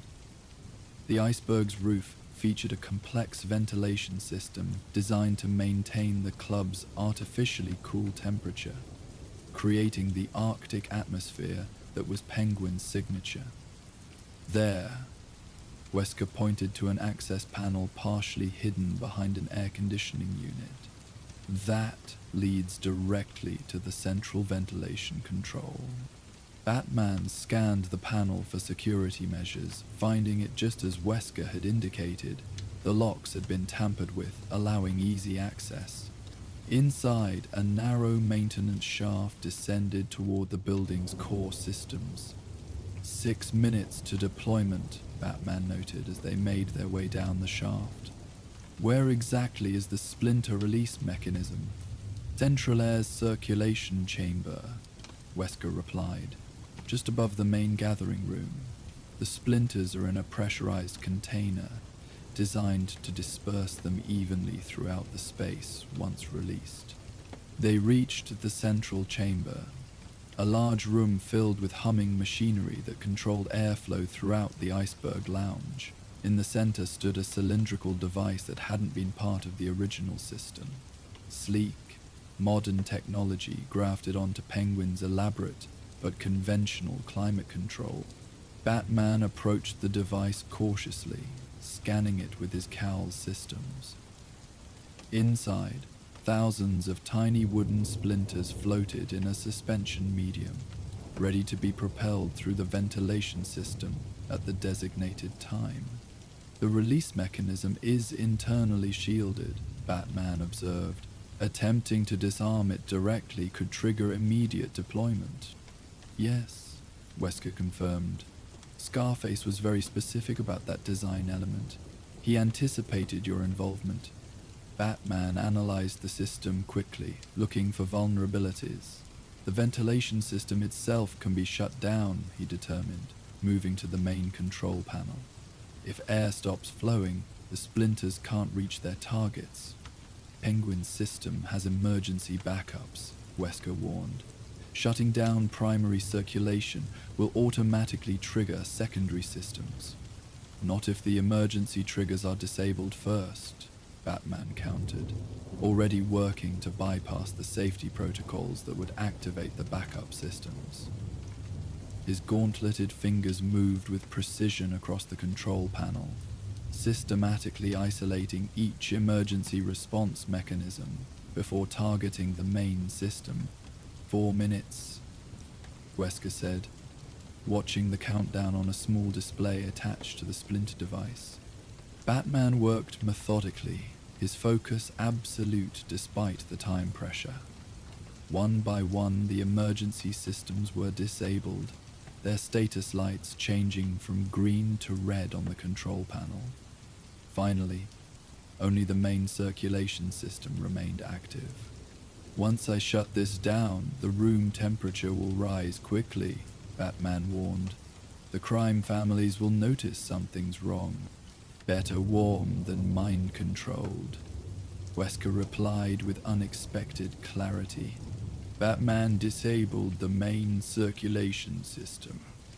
The omnipresent hum of machinery faded to silence, leaving only the ticking countdown of the splinter device echoing in the now quiet chamber. 3 minutes, Wesker noted. But without air circulation, the deployment won't work. We've stopped it. No, Batman countered, still studying the device. The countdown is continuing. The deployment method has changed. His cowl's analysis revealed the truth. The device had detected the air system shutdown and switched to an alternate delivery method. It's preparing to release a high-pressure burst, strong enough to propel the splinters through the ventilation ducts, even without active air circulation. Wesker's calm facade finally cracked, genuine alarm showing in his eyes. That wasn't part of the plan. Scarface must have added that contingency without telling me. Or someone else did, Batman replied, now working to contain the device without triggering its pressure release. Your mysterious partner has their own agenda. Below them, in the iceberg's main gathering room, the crime family representatives would be noticing the change in temperature, perhaps becoming suspicious. Batman had minutes at most before Penguin's security would begin investigating the ventilation failure. 2 minutes, Wesker said anxiously. Can you disarm it? Not conventionally, Batman determined. But I can contain the blast. He reached into his utility belt, retrieving a specialized foam compound. This will expand to fill the ventilation ducts when exposed to the pressure burst, preventing the splinters from reaching the gathering room. He began applying the compound to the main ventilation outlets, working with controlled urgency. The foam would harden almost instantly when activated, creating an impenetrable barrier for the microscopic splinters. Beats a minute, Wesker warned. Batman finished sealing the final duct just as the sound of security personnel became audible below them. We need to move, he told Wesker. The device is contained, but Penguin's people will be here any second. They headed toward an alternative exit, a maintenance ladder that would take them to a different level of the building, away from the approaching security team. As they climbed, Batman kept one eye on the countdown through his cowl's heads-up display. 30 seconds remained when they reached a service corridor 2 floors above the ventilation room. The distant sounds of the gathered crime families could be heard, raised voices questioning the rising temperature, Penguin's distinctive squawk, assuring them the problem would be fixed momentarily. "We should warn them," Wesker said suddenly, "about Scarface's plan. Even if the splinters are contained, he'll try again." Batman considered this briefly. Exposing the attempt might create enough paranoia to keep the families from trusting any future meetings. Self-preservation will make them more cautious. The countdown reached 0. From below, they heard the muffled thump of the pressure release, followed by the foam's expanding hiss as it solidified within the ventilation system. The containment had worked. The splinters were trapped. But their success was immediately followed by a new development. Alarm systems throughout the iceberg began sounding, and emergency lights flooded the corridors with pulsing red illumination. "That's not a standard security alert," Batman observed. "Something else has been triggered." Wesker's expression changed, a flash of fear crossing his features. Scarface's final contingency. If the primary plan failed. He didn't finish the thought, instead breaking into a run toward the nearest window. "We need to get out, now!" Batman followed, his cowl scanning for whatever threat had Wesker so alarmed. The answer came seconds later. His chemical sensors detected an airborne compound spreading throughout the building. Fear toxin, he realized. Diluted, but effective. If Scarface couldn't control the crime families, it'd make them tear each other apart, Wesker finished. Paranoia, suspicion, fear, in a room full of armed criminals with long-standing grudges. They reached a window overlooking the iceberg's main entrance. Below, chaos was already unfolding. Security personnel were drawing weapons, crime family members were shouting accusations, and in the center of it all stood Penguin, desperately trying to maintain order in his deteriorating neutral ground. Scarface wanted control, Wesker said softly as they watched the scene below, but destruction was always his backup plan. If he couldn't have Gotham's underworld, he'd make sure no one else could maintain power either. Batman triggered his cowl's rebreather system, filtering the airborne toxin. "We need to contain this before it spreads beyond the iceberg. The ventilation shutdown will help limit exposure to this building, but everyone inside is already affected."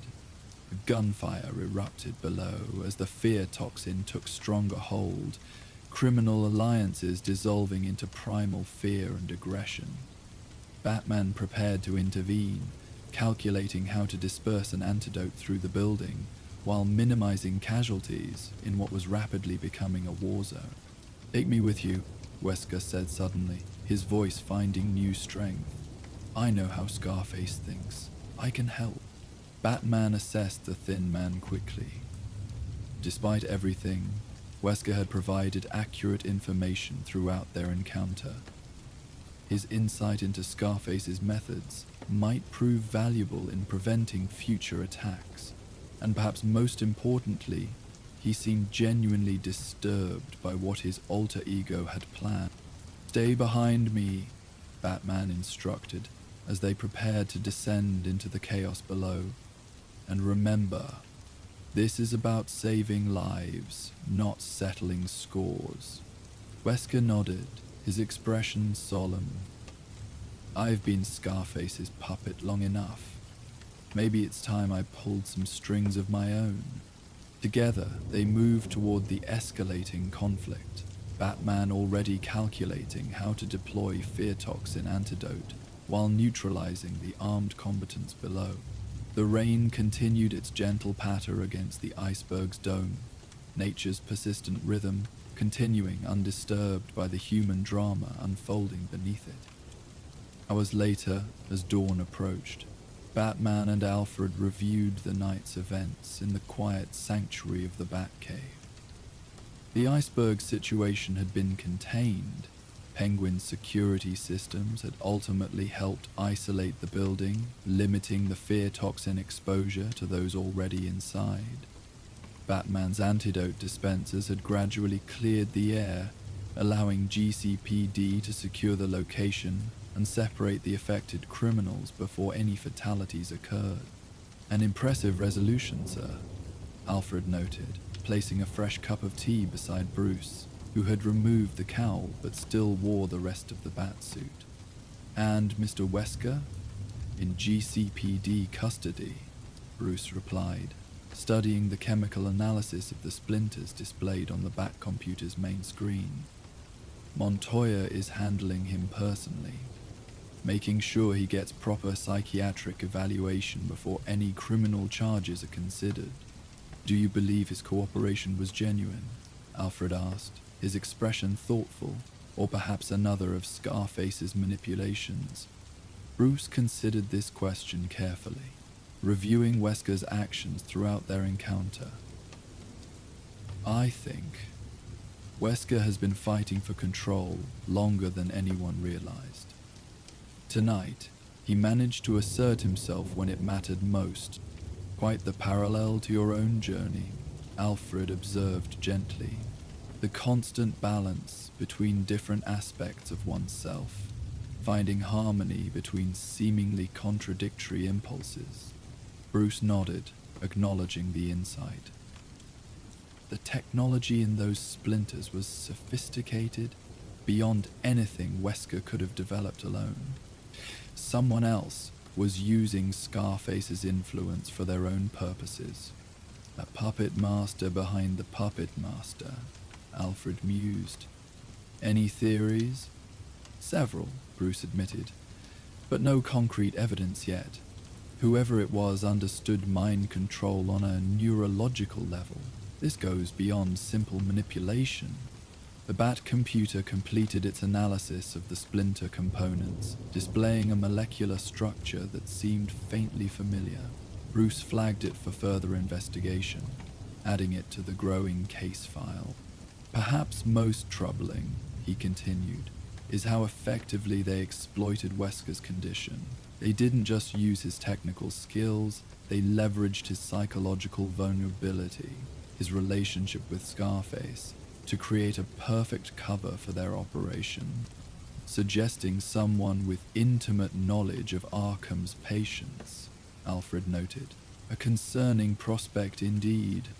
Outside the cave, rain still fell across Gotham, gentler now as morning approached, the storm gradually exhausting itself.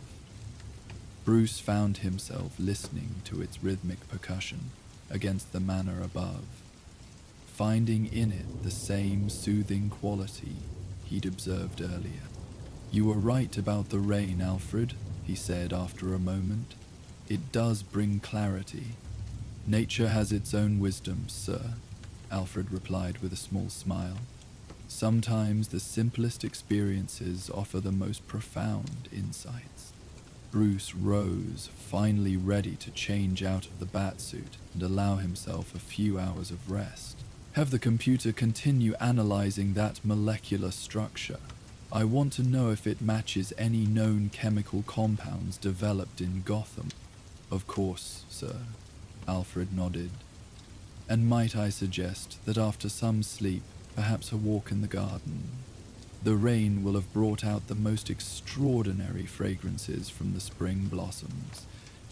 Bruce smiled faintly at the suggestion, Alfred's gentle reminder that there was still beauty in the world worth experiencing, even after nights spent confronting manipulation and control in their darkest forms. I think I'd like that, he agreed, heading toward the changing area. Behind him, the Batcomputer continued its silent work, searching for connections in a case that had revealed as much about the nature of influence and autonomy as it had about crime and Gotham. Like the puppets in Wesker's elaborate theater, Everyone had strings of some kind, connections, influences, relationships that shaped their movements through life. The true question, perhaps, was not whether one had strings, but who was permitted to hold them and how they chose to use that power. As Bruce Wayne prepared for a few hours of well-earned rest, he carried this thought with him, a reminder that true strength came not from controlling others, but from understanding the delicate balance between influence and independence that defined every human relationship. Outside, the gentle rain continued, washing away the night's tensions and preparing Gotham for a new day, one in which its citizens, from crime lords to everyday people, would once again navigate the complex web of connections that bound them together in this enigmatic city that Batman had sworn to protect. As Batman disappeared into the gentle morning mist, the last raindrops of the night's storm clung to Gotham's architecture, reluctant to complete their journey to the earth below. The confrontation with the ventriloquist had revealed deeper truths about control and influence, lessons that would linger in Bruce Wayne's mind long after he'd changed out of the Batsuit and allowed himself those precious few hours of rest. The cave's cool silence enveloped him like a protective cloak, the distant sound of water trickling through ancient stone formations, creating nature's own lullaby. Even in this sanctuary beneath Wayne Manor, the rain's presence could be felt, a reminder that some forces moved through all worlds, connecting the darkness below with the world above. Sleep, when it finally came, brought not the usual parade of memories and anxieties, but instead a dreamscape of flowing movement and shadowed forms moving with impossible grace. In this half-world between consciousness and true sleep, Bruce's mind seemed to anticipate what awaited him in the nights to come. A confrontation not with technological control or psychological manipulation, but with something more elemental and ancient. The perfection of the human form turned toward lethal purpose. Hours later, as afternoon light filtered through his bedroom windows, Bruce awakened with a single name echoing in his thoughts, a whisper that seemed to have followed him from the dream world into waking reality. Shiva. The rain had finally stopped, but as Bruce stood by his window, gazing out at the glistening gardens where Alfred had suggested he walk, he felt a certainty that another storm was gathering. One that would bring not just water from the heavens, but a ghost that moved like rainfall, silent and deadly until the moment of impact. Far across Gotham, in a neighborhood where narrow streets trapped puddles that reflected the clearing sky, a woman stood perfectly still beneath a cherry tree. Water droplets fell from its branches, each one passing within millimeters of her motionless form without ever making contact. Like the rain itself, she had arrived in Gotham silently, her presence as yet unfelt except by those attuned to the subtle shifts in the city's delicate balance. Lady Shiva had come to Gotham, and like the rain that had just passed, her arrival would change everything it touched, revealing what was hidden, washing away what could not stand, and testing the foundations of all that remained. The next chapter in Batman's endless night was about to begin. Rain fell in silver sheets across Gotham's skyline, transforming the city into a shimmering dreamscape of reflected light and deepening shadows. From his vantage point atop the Wayne Tower, Batman stood motionless, the water cascading over his cape in rivulets that joined the cityscape below. For 7 nights the rain had been constant, a cleansing deluge that somehow made the darkness feel more complete. But water, no matter how persistent, could not wash away what had happened in those 7 nights. "The scene at the docks has been cleared, sir." Alfred's measured voice came through the cow's communication system. Commissioner Gordon reports that forensics found precisely what you predicted. Nothing.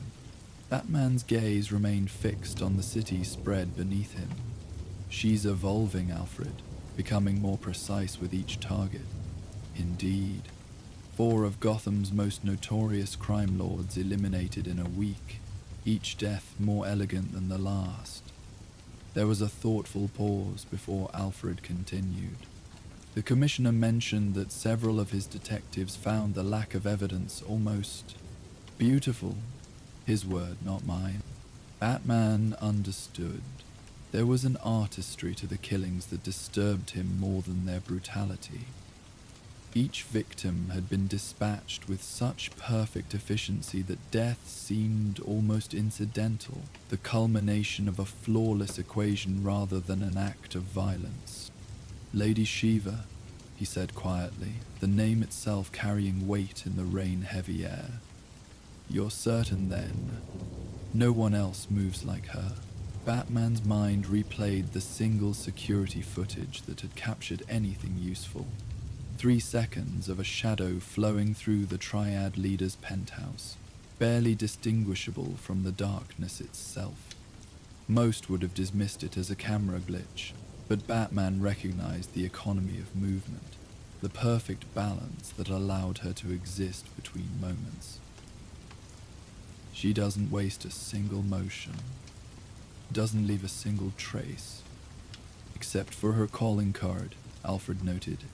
Each victim had been found with a single white lotus petal placed over their eyes, a symbol of purity amid corruption.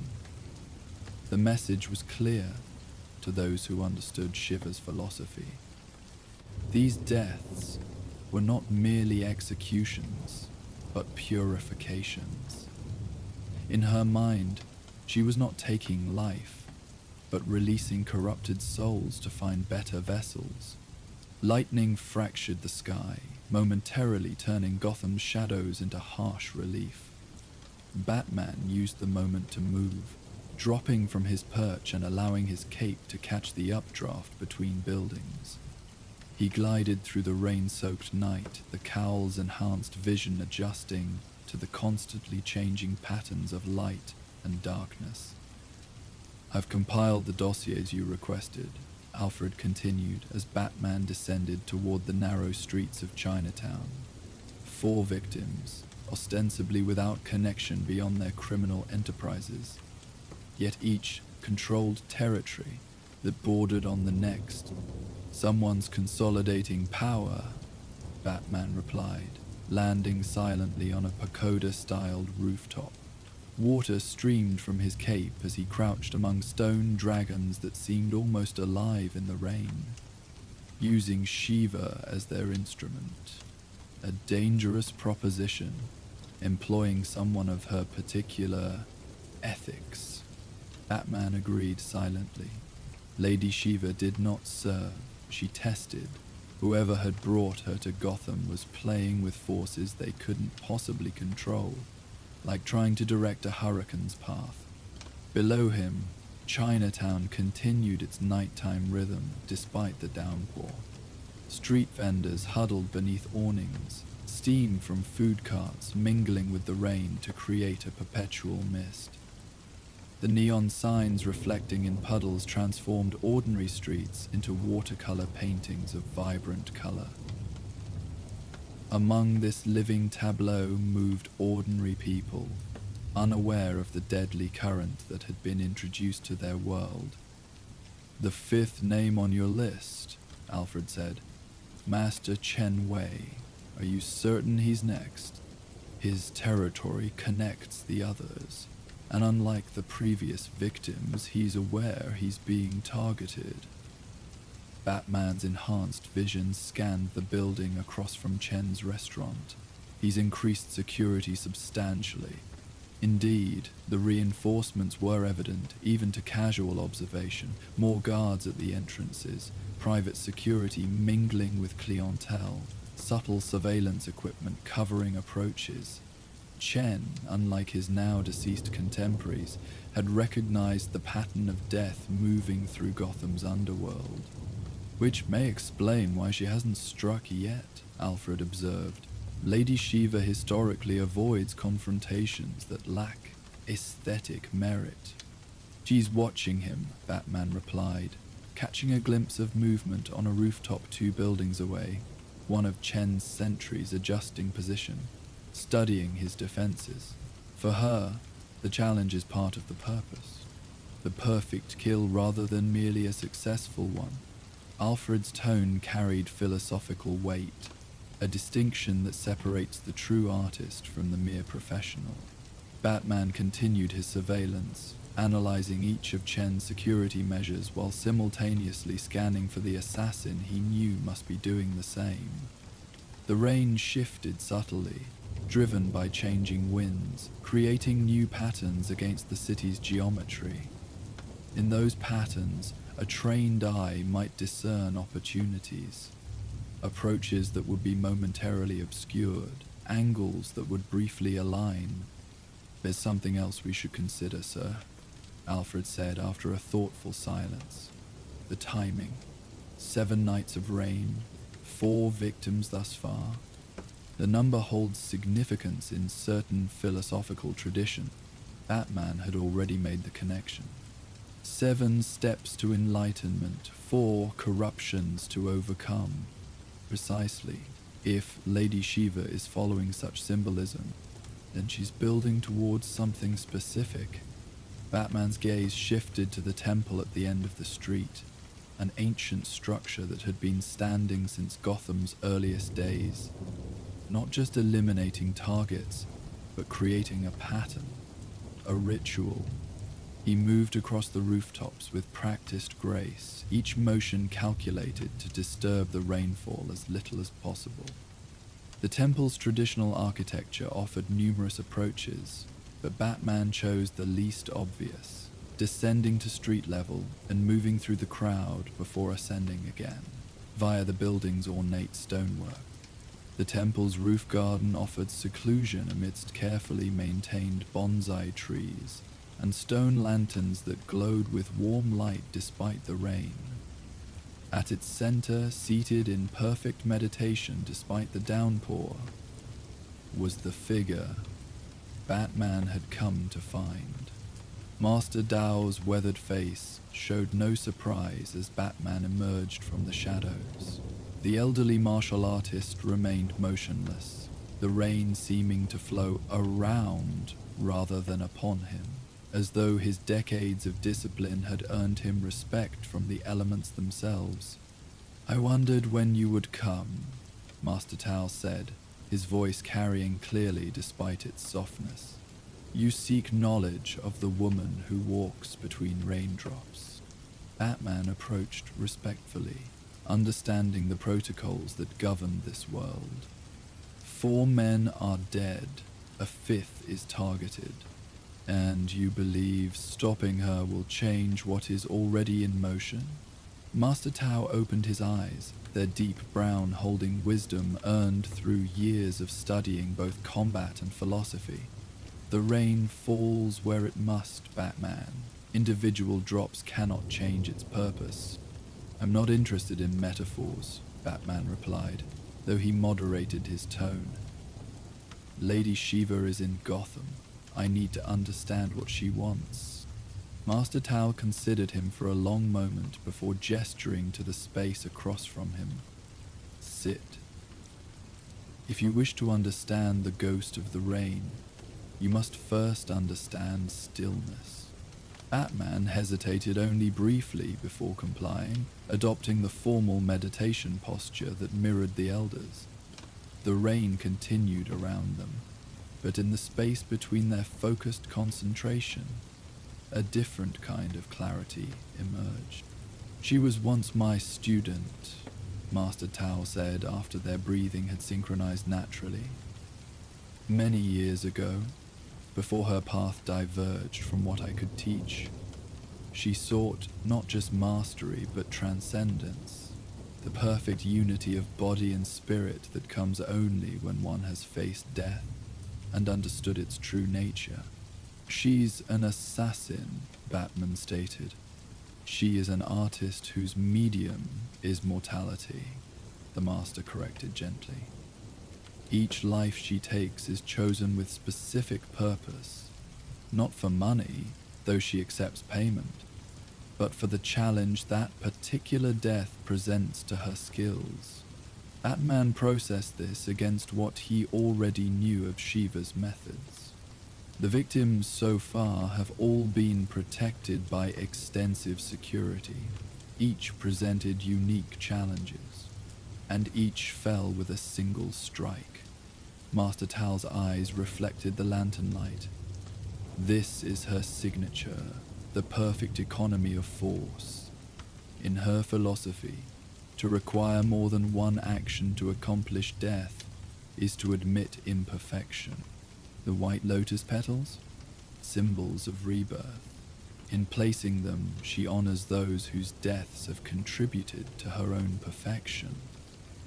The elderly master's expression softened with what might have been regret. She believes she liberates her targets from lives of spiritual corruption, that through her they find a purer path in whatever comes after. Lightning illuminated the garden, casting stark shadows across their meditation space. In that brief electric moment, Batman caught a fleeting expression on Master Tal's face, a recognition of something beyond their conversation. You've been in contact with her, Batman realized. Master Tal inclined his head slightly. She pays respect to her former teachers. It would be impolite not to acknowledge her presence in the city. Did she tell you who hired her? Lady Shiva is not hired in the way you imagine. She accepts payment as recognition of the value she provides, but she chooses her targets based on her own criteria. The Master's eyes held Batman steadily. However, she did share that her current work serves two purposes: the consolidation of power for her employer and the drawing out of a worthy opponent. The implication was clear. She wants to face me. She has heard of your skills, your discipline. In her mind, you represent perhaps the only challenge Gotham can offer her. Master Tal's voice remained calm, yet carried a distinct note of warning. To her, facing you would be the culmination of this particular journey. Win or lose, she would achieve the perfect moment of truth that all martial artists ultimately seek. Batman absorbed this information, integrating it with the pattern of killings and the building storm outside. The timing matters. 7 nights of rain. Why now? There is a moment approaching, what some traditions call the parting of veils, when the physical and spiritual worlds draw closest. Master Dao gestured to the rain. Water is the medium through which such transitions occur most naturally. 7 days of unceasing rain creates possibilities. For what? For transcendence. The Master's gaze became distant. Or destruction. The outcome depends on the souls involved in the moment. Batman stood, having gained what he needed from the conversation. Chen Wei isn't her true target, he's bait. A worthy observation. Master Tao remains seated, seemingly at one with the stone beneath him. She tests your understanding as much as she will test your skills. As Batman prepared to depart, the Master offered one final insight. She will not strike until the moment is perfect, when rain, moonlight, and position align.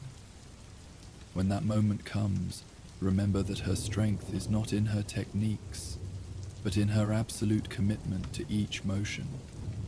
Where others might doubt, she is certain. Where others hesitate, she has already completed her action. Batman acknowledged the wisdom with a respectful nod before dissolving back into the rainy darkness, leaving the temple garden as undisturbed as he had found it.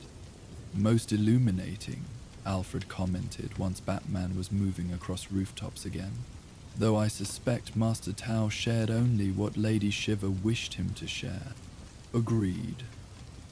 She's using him to establish the parameters of our eventual confrontation. Batman paused at a gargoyle overlooking Chen's restaurant, where business continued despite the hour and weather.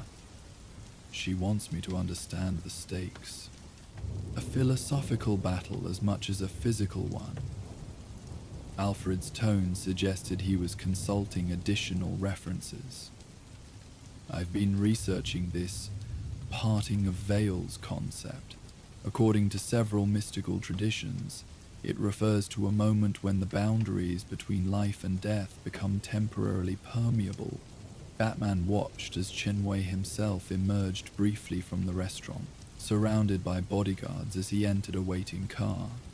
The crime lord's face was tensed with fear despite his protective entourage. He knew what had happened to his peers. She's planning something beyond these assassinations, Batman concluded. Something that culminates with our confrontation. Sir, if I may suggest, perhaps the direct approach might be appropriate in this instance? Alfred rarely advocated confrontation, which made his suggestion notable. Lady Shiva clearly wishes to be found. On her terms. Perhaps establishing contact on yours might disrupt her carefully orchestrated performance. Batman considered this as he tracked Chen's car through Chinatown's narrow streets. She'll have considered that possibility. Any obvious attempt to reach her would be anticipated. Then perhaps something less obvious? A message delivered through channels she wouldn't expect you to utilize? The idea took shape quickly. Not a message, Alfred, an invitation. Within the hour, Batman had established a new pattern across Gotham. Rather than hunting for Shiva directly, he made himself visible in ways that spoke directly to her sensibilities. He intervened in 3 street-level confrontations, using techniques from the same obscure martial arts lineage that had shaped Shiva's early training. Movements that would be recognizable to her specific expertise. At each location, he left a subtle trace, a precise arrangement of water droplets on vertical surfaces that would dissipate within minutes, but would form specific characters when viewed from exactly the right angle. Together, they communicated coordinates and a time, using a cipher known only to the highest level initiates of certain martial traditions. Rather elegant, if I may say so, Alfred approved as Batman completed the 3rd such message. Speaking her language, as it were, you'll recognize the invitation for what it is. Batman surveyed his work. Invisible to ordinary observation, but unmistakable to someone of Shiva's caliber. A chance to face me, away from her employer's agenda. And you believe she'll accept this disruption of her carefully laid plans. Her artistry demands it. Batman moved again, heading toward the coordinates he had just communicated, an abandoned dojo in Gotham's Old Town district. The opportunity to test herself against an opponent who understands her methods will be too compelling to ignore. The dojo had once been renowned throughout Asia before its master had died without a successor worthy of its legacy. Now it stood empty, its training floors untouched for years, while rain leaked through its increasingly deteriorated roof. Yet the space retained a certain dignity, the walls still bearing calligraphy describing principles of balance and harmony. The worn wooden floors carrying the memory of countless hours of disciplined practice. Batman entered through the roof access, allowing himself to become part of the rain that penetrated the building's compromised structure.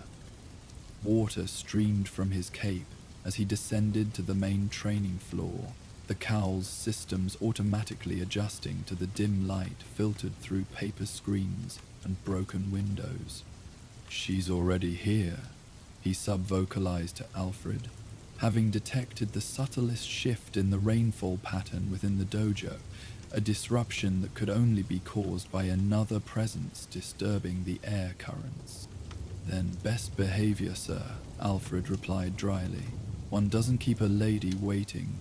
Batman moved to the center of the training floor and assumed a neutral stance, not defensive, not aggressive, but perfectly balanced. Then he did something few ever witnessed. He removed his cowl, allowing the rain to touch Bruce Wayne's face directly. "A gesture of respect," came a voice like silk drawn over steel. Lady Shiva emerged from shadows that seemed insufficient to have concealed her, moving with such fluid grace that she appeared to be part of the rainfall itself. Or perhaps strategy? Removing the protection of your mask while retaining your armored suit.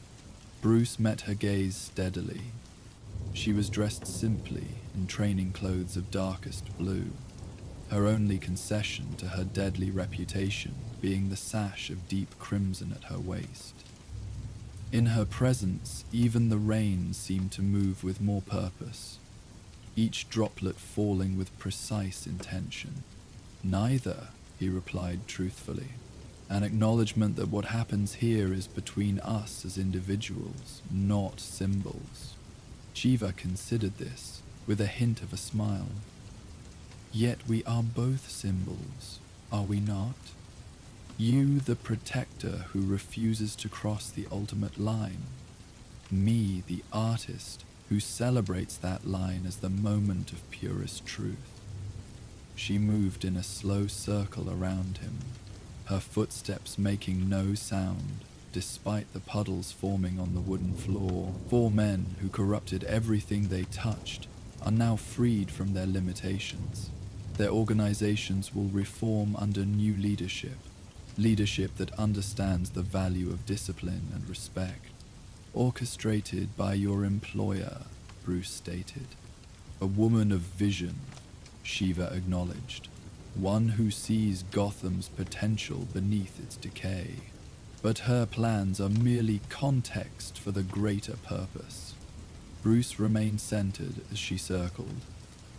The parting of veils. This earned him a look of genuine approval. "You've spoken with Master Tao, good. Then you understand that what happens between us transcends mere combat. When two who have achieved our level of mastery meet during such a moment," she gestured to the intensifying rain, "the outcome ripples beyond physical consequences. You believe our fight will have spiritual significance." Bruce kept his tone neutral. "I know it will." Shiva completed her circle, coming to stand directly before him. "For 7 days and nights, the rain has cleansed this city. 4 corrupt souls have been released from their earthly prisons. The conditions are perfect for the 5th night, when 2 opposites meet in perfect balance." Bruce understood her meaning with sudden clarity. "You never intended to kill Chen Wei. The 5th target is me." "Not to kill," she corrected. "To test. There is a difference that perhaps only we can truly appreciate." Her eyes held his with unwavering intensity. "I've studied you, Batman. Your techniques, your philosophy. You've walked to the edge of the ultimate truth, but never embraced it fully. Tonight offers you that opportunity. I don't take lives. Yet you understand death more intimately than most who deal in it regularly." Shiva's voice carried no judgment, only observation. "You've crafted your entire existence around the death of your parents, not merely avenging it, but preventing its recurrence in others' lives. Death shaped you as thoroughly as it has shaped me." Bruce felt the conversation shifting into dangerous territory. Not physically dangerous, but philosophically treacherous. "What do you want, Shiva?" "To experience the perfect moment." She stepped back and assumed a formal stance that Bruce recognized from traditions so ancient they had no recorded founders. to test myself against the only person in Gotham worthy of the effort. If I prevail, my path is validated. If you prevail, perhaps there is merit in your restraint that I have not yet perceived. Lightning flashed through the broken windows, illuminating the space between them. In that electric moment, Bruce saw beyond Shiva's deadly reputation to something more complex. A woman who had dedicated herself to understanding life's greatest mystery through direct experience rather than philosophical distance. And after? He asked, knowing there would be consequences beyond their immediate confrontation. Cha, she replied with serene certainty. One of us will be changed. The rain will stop. Gotham will continue, though perhaps on a slightly different path. A rare smile touched her lips. My employer believes she is using me to reshape the city's criminal hierarchy. She does not understand that I allowed her to bring me here for this moment, this opportunity to test the limits of my understanding against yours. Bruce replaced his cowl, becoming Batman once more. I won't kill you, no matter the outcome. I know. Shiva's stance shifted subtly, becoming somehow both more relaxed and more dangerous. That certainty is what makes you a worthy opponent. Your commitment to your path equals my commitment to mine. Without further discussion, she attacked. Or rather, she moved, and space itself seemed to bend around her intention. Batman met her with equal precision, their initial exchange lasting less than 2 seconds, but containing 6 distinct techniques and counters.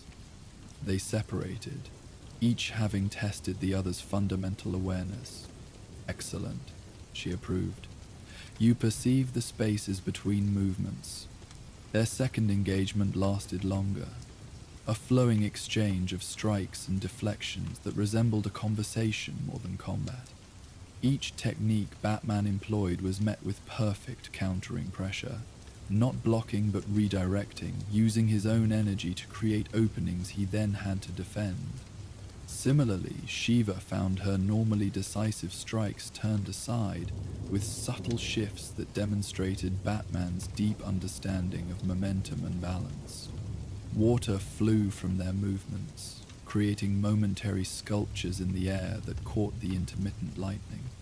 Their breathing remained controlled, neither showing exertion despite the increasing complexity of their exchange. Most opponents, Shiva commented during a momentary separation, are defeated by their own tension. Their fear of death creates resistance that I simply redirect. You've mastered that fear, channeled it into awareness instead. Batman used the brief pause to reassess. She was testing his fundamentals, assessing every aspect of his training before committing to her true purpose. Your employer, who is she? Shiva allowed the change in conversation as they circled each other. Someone with resources and vision, someone who understands that Gotham's criminal element requires pruning rather than elimination. A slight smile. Someone who wishes to meet you, should you survive tonight. Their next exchange escalated in intensity, moving beyond fundamental techniques into the rare territory of mastery where intuition replaced thought. Batman felt himself operating at the very edge of his capabilities, each movement requiring perfect timing and absolute commitment. Shiva moved like water given purpose, her strikes coming from angles that should have been impossible to generate from her previous positions. You've studied the desert wind technique, he observed after narrowly avoiding a sequence that would have rendered his left arm temporarily useless. As have you. She flowed around his counter, using the momentum to launch a new attack, though your interpretation shows the influence of Kyrgyz modifications. They were speaking in a language few could understand, the subtle dialectics of martial traditions that had been refined through centuries of dedicated study.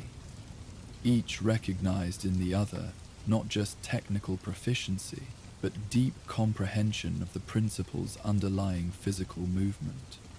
As their confrontation intensified, the dojo seemed to respond, or perhaps it was the storm outside growing stronger. The rain falling with increased urgency, as though nature itself was invested in the outcome. Lightning flashed more frequently, thunder rolling through the space between them like cosmic commentary. "The moment approaches," Shiva said during another brief separation. Both were breathing more deeply now, though neither showed signs of fatigue. Rather, they had reached a state of heightened awareness where physical limitations began to recede. "The veil thins. Can you feel it?" Batman could, though he would have described it differently. There was a quality to the air, to the light, to the very space between them, that had taken on an almost tangible presence. Their movements left after-images in the rain-laden atmosphere, trails of intention that lingered momentarily before dissipating. "This isn't mysticism," he replied, countering her philosophical framing. "It's neurochemical, the brain's response to sustained focus and physical exertion." Shiva's laugh was genuine, a sound rarely heard by those who survived encountering her. "Always the rationalist, yet you move through shadows as though they were living things. You use fear as tangibly as I use pressure points." Her eyes held his through the cowl. "We both know there are truths beyond the material." Their next exchange transcended technical description. They moved in perfect counterpoint, each action creating the space for the other's response, as though they were performing a dance choreographed by forces beyond themselves. The rain within the dojo began to move strangely, droplets hanging suspended momentarily in the air currents generated by their passage. Batman felt his awareness expanding beyond the immediate confrontation. He perceived not just Shiva's next lightly move, but the pattern of their entire exchange, past, present, and potential futures interweaving in a complex tapestry of cause and effect. This was the state ancient texts described as no mind, where action occurred from perfect understanding rather than conscious decision. "You feel it now," Shiva observed, her own movements achieving an uncanny fluidity. "The dissolution of boundaries." Indeed, Batman experienced a peculiar sensation of simultaneity, as though he existed in multiple states at once. He was Bruce Wayne and Batman, student and master, defender and aggressor. More disturbing, he sensed similar multiplicity in Shiva, the dedicated student she had once been, the perfect killer she had become, and something else, something potential that existed in the space between certainty. Their movements accelerated beyond what observers could have tracked, creating a harmony of opposites that seemed to affect the very air around them. The rain within the dojo began to move in patterns, responding to the energy generated by their exchange. Lightning flashed continuously now, no longer individual strikes, but a sustained illumination that cast everything in stark relief. At the apex of their confrontation, when neither could intensify further without crossing into lethal intent, Shiva suddenly changed the pattern. Rather than continuing the escalation, she executed a technique of such perfect timing and minimal force that Batman found himself completely immobilized. Not through overwhelming power, but through the precise neutralization of every counter he might employ. For a suspended moment, they were perfectly still. Batman unable to move, Shiva requiring no further action to maintain complete control. A single strike to any of a dozen precisely positioned nerve clusters would end his life instantly. They both knew it with absolute certainty. "This," she said softly, "is the moment of truth. The perfect balance between life and death, action and inaction." The storm outside reached its crescendo, rain lashing through the broken windows and lightning illuminating them in stark silhouette. The world seemed to hold its breath, waiting for the completion of what had been set in motion. Then, with the same perfect economy that defined all her movements, Shivra released him and stepped back. "I could end your journey here," she stated without pride or regret, "but that would diminish the truth I've spent my life pursuing." Batman regained his center, awareness still operating at heightened levels. What truth? That death is not the only perfect moment, that there is equal mastery in choosing life. Her expression held rare openness. "You've shown me something I had not fully considered, that restraint can require greater mastery than action." The storm began to subside, the rain's intensity gradually lessening as though responding to the resolution between them. The quality of light changed, the oppressive darkness giving way to a more nuanced interplay of shadow and illumination. "Your path and mine will cross again," Shiva said, moving toward the entrance with the same fluid grace that characterized everything she did. "When that happens, we will both have evolved further in our understanding." Batman remained where he was, respecting the conclusion she had chosen. "And your employer, the consolidation she planned, will proceed, though perhaps with more subtlety than originally intended." Shiva paused at the threshold. "She underestimated you, as most do. That error has been corrected in my report." "Her name?" A slight smile. "Another time, perhaps, when Gotham has healed from its recent wounds and is ready for the next evolution." With that, she was gone. Not with dramatic flair, but with such perfect integration into the natural movement of rain and shadow that she simply ceased to be present. Batman stood alone in the dojo as the storm continued its gradual cessation outside. The rain fell more gently now, cleansing rather than overwhelming. He touched his cowl's communication system. "Alfred, it's over. Are you all right, sir?" The concern in Alfred's voice was evident despite his measured tone. "Yes." Batman moved to the entrance, looking out at Gotham as the rain began to clear. "She could have killed me. She chose not to. A philosophical victory rather than a physical one? Something like that." Batman watched as the first breaks appeared in the cloud cover, allowing glimpses of stars beyond the storm. "She said something about restraint requiring greater mastery than action.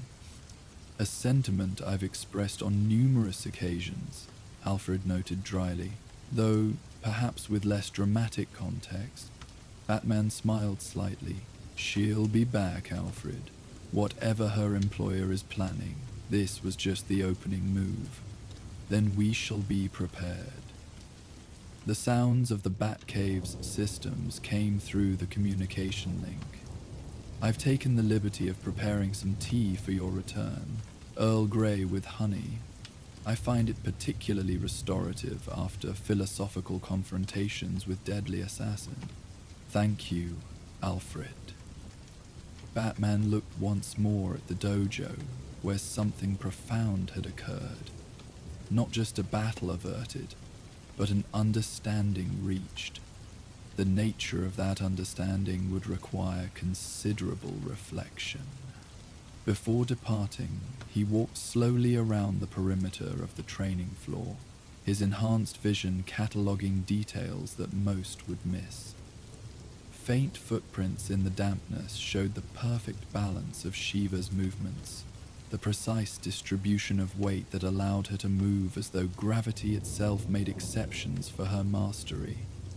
His own tracks, while disciplined, revealed the slightest differences in approach, adaptability where she embodied purity.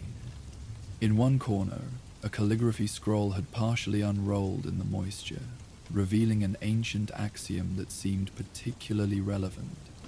The highest victory is not to defeat an enemy, but to make an enemy your friend. Not friendship, perhaps, but understanding had been achieved tonight. A recognition between two masters that transcended their opposing philosophies. Batman touched the scroll gently, re-rolling it with respect before stepping out into the gradually clearing night. The rain had softened to a gentle mist that caught the emerging moonlight, transforming Gotham's harsh geometry into something almost ethereal. From certain angles, the city seemed to shimmer between states, the corrupt metropolis it often was, and the beacon of hope it might become. "Commissioner Gordon is requesting an update," Alfred informed him as he grappled to a higher vantage point. "He reports that Chen Wei has emerged from hiding, apparently convinced the immediate danger has passed. Tell him the threat has been redirected," Batman replied, pausing atop a water tower that offered views across 3 districts. "The assassinations will stop, though the power structure has already been altered. And shall I mention your philosophical tete-a-tete with one of the world's deadliest killers? Just say that Lady Shiva's business in Gotham is concluded for now."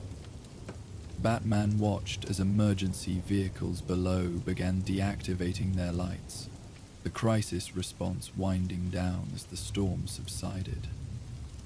"Though I suspect we've only seen the opening moves in a much longer game." As he traversed the gradually drying rooftops, Batman found himself replaying moments from the confrontation, not just analyzing techniques and counters, but considering the philosophical weight behind each exchange. Shiva fought not merely to defeat opponents, but to perfect herself.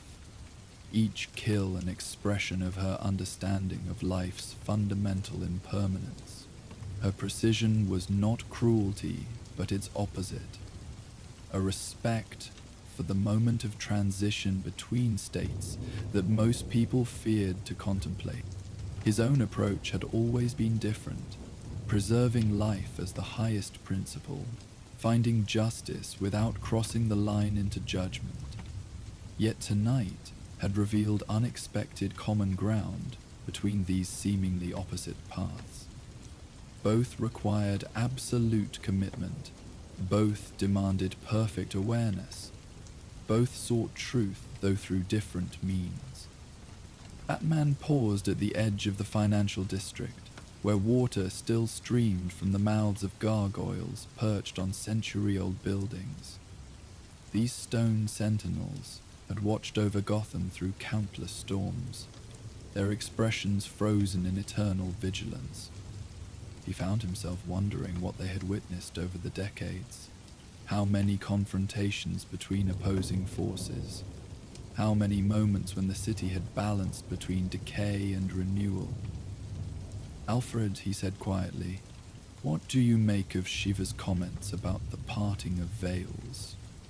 Could there be something more to this storm than natural weather patterns?" A thoughtful pause preceded Alfred's response. "There are traditions across many cultures that recognize certain moments when boundaries seem thinner, between seasons, between years, between states of being. Science may explain the meteorological conditions, but meaning..." He let the thought hang briefly. "Meaning is what we bring to experience, I suppose."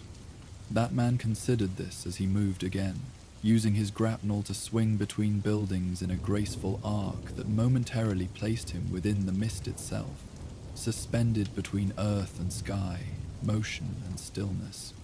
She mentioned an employer with resources and vision, he noted. Someone positioning themselves to reshape Gotham's criminal hierarchy. Indeed. I've been analyzing potential candidates based on recent financial movements and property acquisitions. Several possibilities emerge, though none with definitive connections to someone of Lady Shiva's caliber. Keep looking. Focus on individuals with ties to both legitimate business interests and known criminal enterprises. Someone building bridges rather than walls between Gotham's dual economies. He descended to street level briefly, moving through an alley where the receding rainwater had revealed discarded artifacts of city life. Newspapers, food containers, a child's forgotten toy.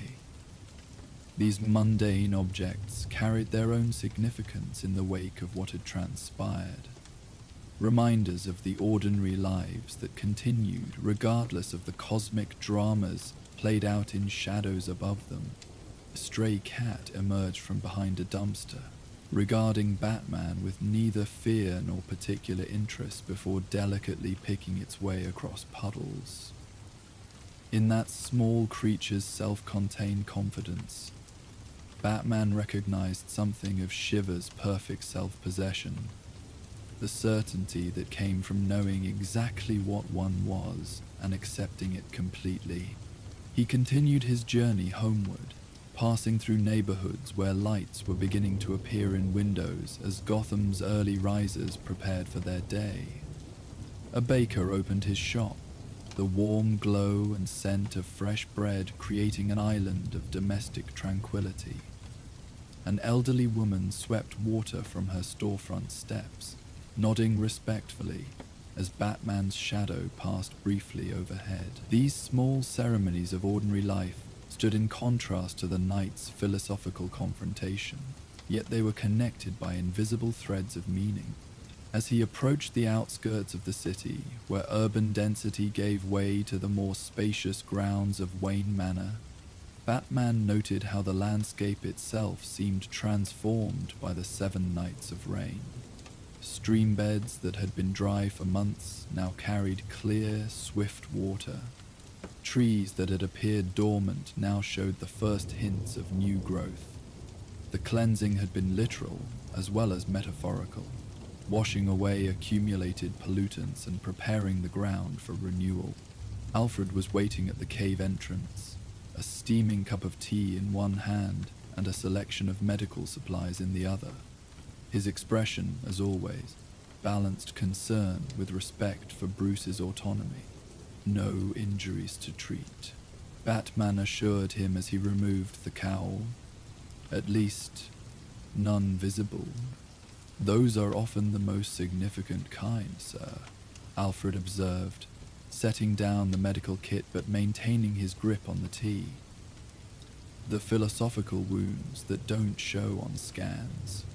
Bruce accepted the offered cup, inhaling the fragrant steam before taking a careful sip. The familiar taste, bergamot tempered with honey, provided an anchor to routine after a night that had been anything but ordinary.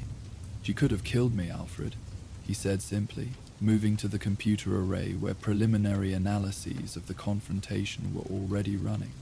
Not just in theory. There was a moment of perfect alignment where no counter was possible. Alfred's expression remained composed, though the slight tightening around his eyes betrayed his response to this confirmation of how close death had come. Yet here you stand, contemplating the experience rather than becoming part of it. I gather we have Lady Shiva's philosophical curiosity to thank for that particular mercy. Not mercy, Bruce corrected, removing his gauntlets to feel the warmth of the teacup directly. Respect. She recognized something in my approach that made her reconsider her own. He studied the rain-streaked armor he'd removed, finding in its patterned moisture a record of the night's events. She said restraint can require greater mastery than action, a conclusion I devoutly hope takes permanent root in her philosophy, Alfred noted dryly, though I suspect her definition of restraint and ours may continue to differ somewhat in application. Bruce smiled slightly at the understatement. She'll return to Gotham, whatever her employer is planning. Tonight was just the opening move in a longer strategy. Then we shall be prepared, Alfred replied with simple certainty. He gestured toward the cave's living area where comfortable seating and additional refreshments awaited, though perhaps after some rest and proper nourishment. Even philosophical revelations are better processed with adequate blood sugar. As they moved away from the technical equipment toward this more human space, Bruce felt the weight of the cowl's absence. Not just the physical lightness, but the psychological shift from Batman's singular focus to his more complex identity as both warrior and witness. There was a moment, Alfred, he said quietly, settling into a chair that had been positioned to catch the first natural light beginning to filter through the cave's hidden apertures, when everything aligned perfectly. Not just our physical movements, but something deeper, as though we both glimpsed some fundamental pattern underlying everything else. Alfred nodded, his expression suggesting he understood more than Bruce might have expected. The Japanese call such moments yugen, an awareness of the universe too profound for words, when the veil between ordinary perception and deeper truth momentarily thins. The parting of veils, Bruce murmured, watching how the growing daylight interacted with lingering shadows in the cave. Not mysticism, but heightened perception. Perhaps the distinction matters less than we typically imagine, Alfred suggested, refreshing Bruce's tea from a pot kept warm on a nearby surface. The experience itself remains true, regardless of how we categorize it. They sat in contemplative silence as dawn fully established itself, transforming the cave's atmosphere from nocturnal sanctuary to transitional space. Soon, Bruce would sleep, processing the night's experiences in dreams before awakening to continue the investigation into Shiva's mysterious employer. But for now, this moment of quiet reflection provided its own necessary transition, the integration of what had been learned into what was already known. The rain finally stopped completely as morning established itself, leaving Gotham glistening in the clear light of a new day. From the highest openings in the cave, Bruce could glimpse the city in the distance, its people emerging to reclaim streets washed clean by 7 nights of unceasing rain.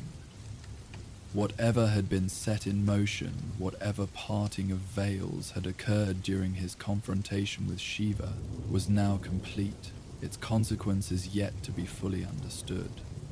As the sun rose fully above the horizon, Bruce allowed himself the luxury of simple appreciation for Alfred's steadfast presence, for the sanctuary of the cave, for the city that continued despite its many challenges. He carried with him not just the physical weariness of the night's exertions, but the contemplative weight of having glimpsed truths that existed in the spaces between certainties, in the perfect balance between opposing forces that, for a brief moment, had found harmony in their difference. "Rest now, sir," Alfred suggested gently, recognizing the subtle signs of exhaustion that Bruce himself would never acknowledge. "Gotham will await your return tonight, hopefully somewhat refreshed by its cleansing." Bruce nodded, finally allowing his shoulders to relax as he finished the last of his tea. In sleep, perhaps, the deeper meanings of the night's encounter would reveal themselves, not through conscious analysis, but through the mind's natural integration of experience into understanding. Like the city outside, he too had been touched by something both challenging and purifying, a confrontation that had somehow left him not diminished, but renewed. As he made his way toward the living quarters, Bruce paused at a point where natural light from above created a perfect circle on the stone floor, a spotlight of sunshine in the subterranean darkness. In that illuminated space, water droplets from his still, damp cape had fallen to create a pattern that, seen from exactly the right angle, resembled the white lotus that was Shiva's calling card. Coincidence, most likely, a random arrangement given meaning only by perception.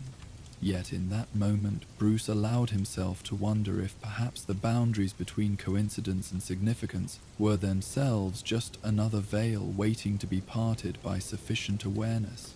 Some questions had no definitive answers, only deeper explorations, a truth that both he and Shiva, in their different ways, had dedicated their lives to understanding. As the 7-night rainstorm that accompanied Lady Shiva's presence in Gotham finally subsided, the city emerged cleansed, but forever changed. The philosophical confrontation between Batman and the deadly assassin had left its mark, not just on Bruce Wayne's understanding of justice and restraint, but on the very fabric of Gotham's underworld. With crime lords eliminated and power structures in flux, the delicate ecosystem of Gotham's shadows began to shift. Like water finding new paths after a storm, those who dwelled in darkness sought fresh territories and opportunities, and as surface waters receded, something ancient stirred in the depths below the city. The cleansing rains that had washed Gotham's streets had also swelled the underground waterways, the forgotten rivers, abandoned subway tunnels, and sprawling sewer systems that formed a labyrinth beneath the city's foundations. This rising tide disturbed realms rarely touched by light, awakening creatures who preferred the comfort of murky depths to the harsh scrutiny of the world above. Among them, one figure moved with primal purpose through the subterranean currents. Waylon Jones, known to Gotham as Killer Croc, had long made his home in these shadowed waters, but the recent floods had disturbed more than just his territory. They had awakened ancient memories, encoded in his unique biology, calling him towards something buried deep beneath Gotham's foundations. As Batman recovered from his philosophical battle with Lady Shiva, finding renewed purpose in her unexpected restraint, a different kind of challenge was emerging from the muck and shadow. Where Shiva had tested his mind and spirit, Croc would test his understanding of what truly separates man from beast, and whether compassion could extend even to those Gotham had labeled monsters. The rain had stopped, but the waters continued to shift below, carrying whispers of something primordial stirring in the darkness, something that called to both Waylon Jones's human mind and his reptilian instincts, something that would soon draw Batman from the philosophical heights of his encounter with Shiva down into the most primitive depths of Gotham's forgotten underworld. A new journey was about to begin, one that would descend from the rain-washed rooftops where Batman had contemplated the delicate balance between opposing philosophies, down into the murky waters where survival itself was the only truth that mattered. From the ghost of the rain to beneath the murk, Batman's path would continue, a guardian moving between worlds, always seeking understanding in the spaces between light and darkness. Rain fell upon Gotham in steady silver sheets, each droplet joining the chorus that had been singing without pause for 6 days and nights. The city's stone gargoyles wept endless tears, ancient drainage systems groaned under the weight of the deluge, and the sky remained an unbroken canvas of charcoal grey. In the study of Wayne Manor, Bruce Wayne stood before tall windows, watching water cascade down glass panes like liquid veils. His reflection stared back at him, contemplative, patient, a silent guardian waiting for darkness to fall completely. The Meteorological Service has extended the flood warning for another 72 hours, sir. Alfred's voice came from the doorway, precise and proper as always, yet carrying an undercurrent of concern. The Lower East Side is already experiencing significant street flooding. Public works can scarcely keep pace. Bruce nodded without turning. And 3 more people missing since yesterday. His voice was soft, yet held the weight of responsibility that never lightened. All last seen near drainage outflows or maintenance tunnels. Alfred approached with measured steps, setting down a silver tray bearing a porcelain cup. Steam rose from it in delicate curls. Commissioner Gordon called while you were training. The search teams refused to enter the northern tunnels. They've heard sounds. The butler paused, choosing his words carefully. Sounds they claim aren't human.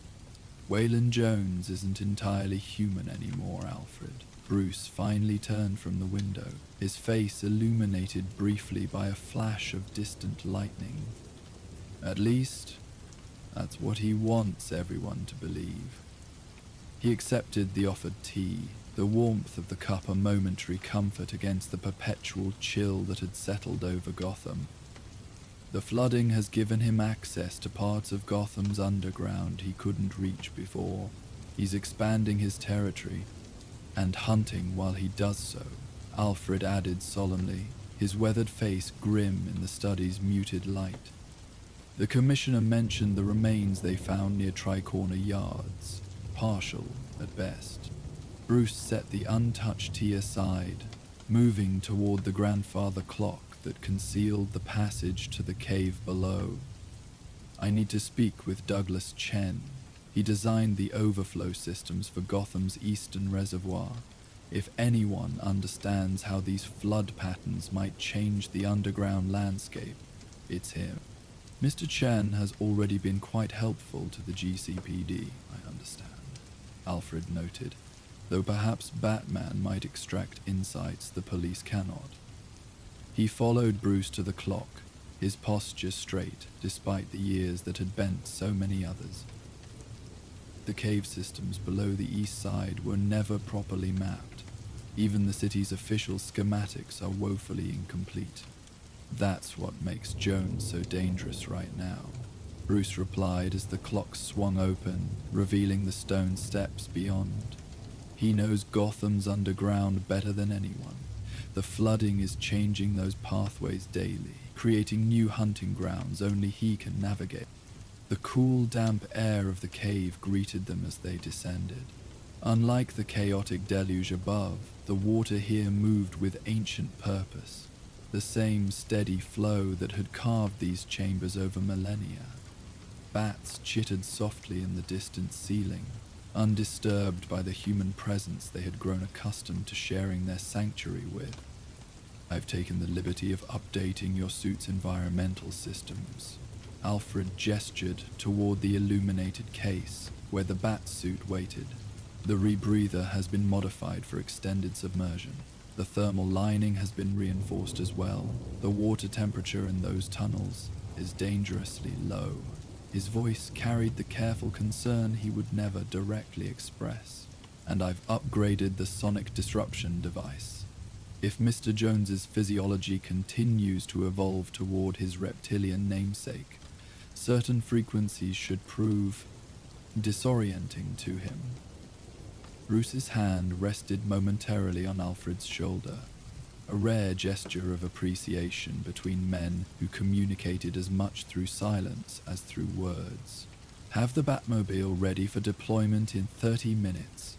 I'll scan the city drainage maps one more time before I leave. Very good, sir. Alfred moved toward the computer array, his reflected image multiplied across the dark screens. And might I suggest keeping the comms open throughout this particular expedition? The acoustics in those tunnels could prove challenging. Bruce nodded, already beginning the methodical process of donning the suit, each piece a layer of protection, each buckle and seal a ritual of transformation. The rain continued its rhythm above, a constant reminder of the forces reshaping Gotham below, street level. Forces that had awakened a predator who moved through water and darkness with terrible purpose. On the main screen, the complex network of Gotham's underground infrastructure glowed in pale blue light. Official tunnels in solid lines, theoretical pathways in dotted ones, and vast areas marked only with question marks. Somewhere in that labyrinth, Killer Croc had established a new domain, turning floodwaters into his private hunting grounds. Batman would need to become the greater predator in the dark.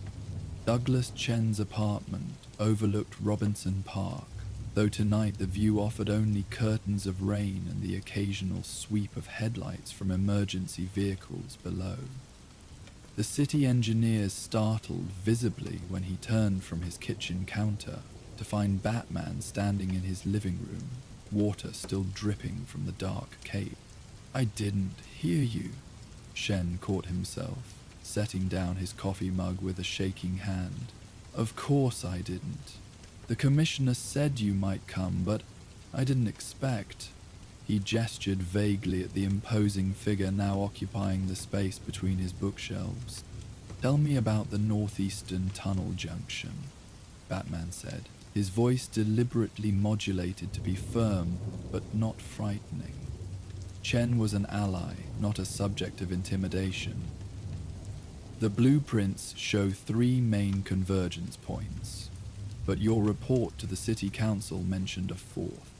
Chen nodded, professional interest overcoming his initial shock. He moved to a drafting table by the window where maps and diagrams lay scattered beneath paperweights. "The 4th junction isn't on any official map. It was part of the original canal system from the 1800s, before they converted much of it to sewers." His finger traced a route through the tangle of lines. "We only discovered it 5 years ago during the harbor renovation project. The city decided not to publicize it. Too many urban explorers already risking their lives down there. And now it's completely flooded," Batman observed, studying the markings. "Not completely," Chen corrected, reaching for another overlay. "That's what makes it unusual. The old stonework created a natural dam effect. Parts of this section actually remain dry even when everything around it floods." He pointed to a large circular area. "This chamber in particular. We think it was some kind of maintenance hub for the canal workers. It sits about 15 feet higher than the surrounding tunnels." Batman committed the location to memory. The missing persons were all last seen within a half-mile radius of this area. Chen's expression darkened. "I know. I've been helping the police narrow down possible locations where Jones might be keeping..." He couldn't finish the sentence, the implication too grim. "He doesn't keep them," Batman said quietly. "Not for long." The engineer swallowed hard. "There's something else you should know. 2 days ago, my team sent a remote submersible camera into the northern overflow channel. We lost contact almost immediately, but not before it transmitted some footage." He moved to his laptop, pulling up a video file. "The police have this, but I'm not sure they understand what it shows." The footage was dark and turbulent, showing murky water and crumbling brickwork. The submersible's lights illuminated floating debris and the occasional fish that had been swept in from the harbor. Then something moved across the frame, too quick to identify clearly, but large enough to create a pressure wave that sent the camera tumbling. "That could be anything," Batman commented. "Debris carried by the current. Keep watching." Shan said grimly. When the camera stabilized, it was facing a different section of tunnel, and there, on a partially collapsed ledge above the waterline, lay a collection of objects. Watches, wallets, jewelry, phones, personal belongings arranged in careful, deliberate rows. "He's collecting trophies," Batman said. Jen nodded. "Not the behavior of a mindless animal. Whatever Jones has become, he's still thinking, still human in some ways." He paused the footage. "This section is near the old pumping station on Gull Street. If you follow the maintenance tunnel eastward about 400 yards, you'll reach that elevated chamber I showed you." Batman committed the route to memory. "Have you shared this theory with the GCP?" "I tried," Chan sighed, "but they're overwhelmed with the flooding city-wide, and to be honest, most of them are too afraid to go down there, especially now." He looked up at Batman with sudden intensity. "You need to understand something about those tunnels. The acoustics are unpredictable. Sound carries differently when the water levels change. Everything echoes, but not consistently. You might hear something that seems close when it's actually far away, or miss something that's right behind you. I'm familiar with distorted acoustics," Batman assured him. "Is there anything else I should know?" Chen hesitated. "There's a woman, Mara Ellis. She was with a maintenance crew 3 days ago when Jones attacked them. She's the only one who escaped. She's at Gotham General, still in shock, but she kept repeating something that might help you." He reached for a notepad. The nurses wrote it down. She said, "He comes when the pipes knock. 3 times, then he comes." Batman's eyes narrowed behind the cowl. "Water hammer. When the pressure changes suddenly in the pipes, they make a knocking sound." "Exactly." Chin nodded, impressed. Jones might be using sudden pressure changes as a hunting strategy, forcing water through certain routes to drive his prey where he wants them. The engineer looked troubled. Or maybe he's just learned to recognize the sound as a sign that humans are nearby, manipulating the water flow. Either way, it's a pattern. Something I can use. Batman moved toward the window, capes settling around him like folded wings. "The GCPD should evacuate all buildings with sub-basements within a 5-block radius of each disappearance. I've already suggested as much to Commissioner Gordon," Chen replied. "But people are reluctant to leave their homes during the flooding, even with a monster beneath them." He hesitated. "Can you stop him? Really stop him? Because Jones is getting stronger down there, more adapted to that environment. And these tunnels, they've been his home for years. He knows them better than anyone." "No," Batman said, his hand resting on the window frame. "He doesn't." With that, he was gone, leaving only a lingering shadow and the sound of rain against glass. The Batmobile cut through flooded streets like a midnight sentinel, its modified engine nearly silent, despite the power it commanded. Water parted before its passage, creating momentary wakes that quickly subsided back into the uniform sheet covering much of downtown. Batman guided it with practiced precision, his attention divided between the road and the data scrolling across the onboard displays. "The hospital records on Mara Ellis are concerning." Alfred's voice came through the comm system, clear despite the storm. "Severe lacerations to her lower extremities, consistent with claw marks, but also unusual bacterial infections the doctors are still working to identify." "Wayland's condition continues to progress," Batman replied, steering around an abandoned vehicle. "His physiology is becoming increasingly reptilian, including oral bacteria normally found in Komodo dragons. and other predatory lizards. Charming, Alfred commented dryly. Mrs. Ellis's attending physician notes that she remains in an agitated state, refusing sedation. She insists it wasn't just teeth and claws that Jones attacked with. Batman's expression remained impassive behind the cowl, but his grip on the steering wheel tightened imperceptibly. Many reptiles have secondary attack methods: constriction, venom, even specialized saliva with anticoagulant properties. He turned the vehicle toward the eastern waterfront district. I need to speak with her. I anticipated as much, sir, Alfred replied. I've taken the liberty of ensuring her room at Gotham General faces an accessible exterior wall, 5th floor, east wing. The nursing station adjacent to her room should be changing shifts in approximately 12 minutes. The ghost of a smile crossed Batman's face. Thank you, Alfred. I have also compiled the tidal information for Gotham Harbor for the next 6 hours, the butler continued. High tide comes at 2:17 IEDM, which will further raise water levels in the lower tunnels. If you intend to venture below ground, sir, I would strongly suggest doing so before midnight. Batman checked the vehicle's chronometer. 10:43 p.m. Understood.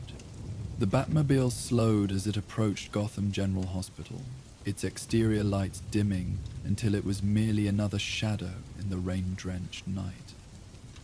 Batman guided it into a narrow service alley where emergency generators hummed steadily behind chain-link fencing. I'm approaching the hospital now, he informed Alfred. Maintain comms monitoring. Very good, sir. Do be gentle with Miss Ellis. According to her file, she's experienced quite enough trauma for one lifetime. Batman exited the vehicle, grapnel already in hand. The rain had lessened to a steady drizzle, though the sky remained ominously dark. With practiced efficiency, he ascended the hospital's eastern facade, the grapnel finding purchase despite slick surfaces. Water ran in rivulets down his cape as he climbed, each movement calculated to avoid detection by patients or staff who might glance out into the storm.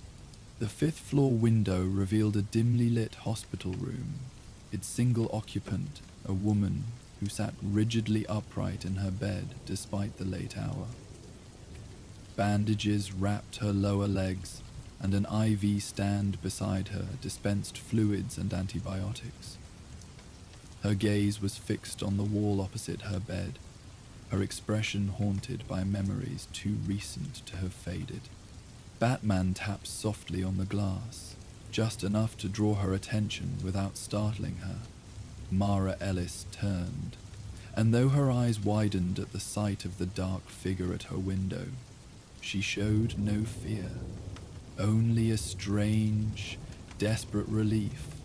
She reached for the window latch with trembling hands. You came, she whispered as the window slid open. They said you might, but I didn't believe. Her voice was hoarse, as though she had been screaming for hours before falling silent.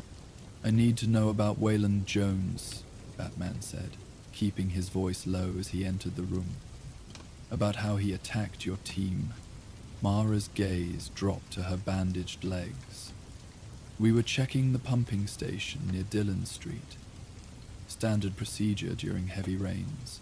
Her words came in short, clipped sentences, as though longer ones required more strength than she possessed. The water was already up to our waists in some sections. Rodriguez went ahead to check the main valve. We heard him scream, then... nothing. She reached for a plastic cup on her bedside table, hands shaking so badly that water sloshed over the sides. Batman steadied it for her, a momentary gesture of compassion in the midst of necessary interrogation. We tried to get out, she continued after drinking, but something was moving through the water, so fast, like it knew exactly where we were even in the dark. Her eyes took on a distant quality. Torres had the flashlight. He was right next to me. Then he wasn't. Just gone.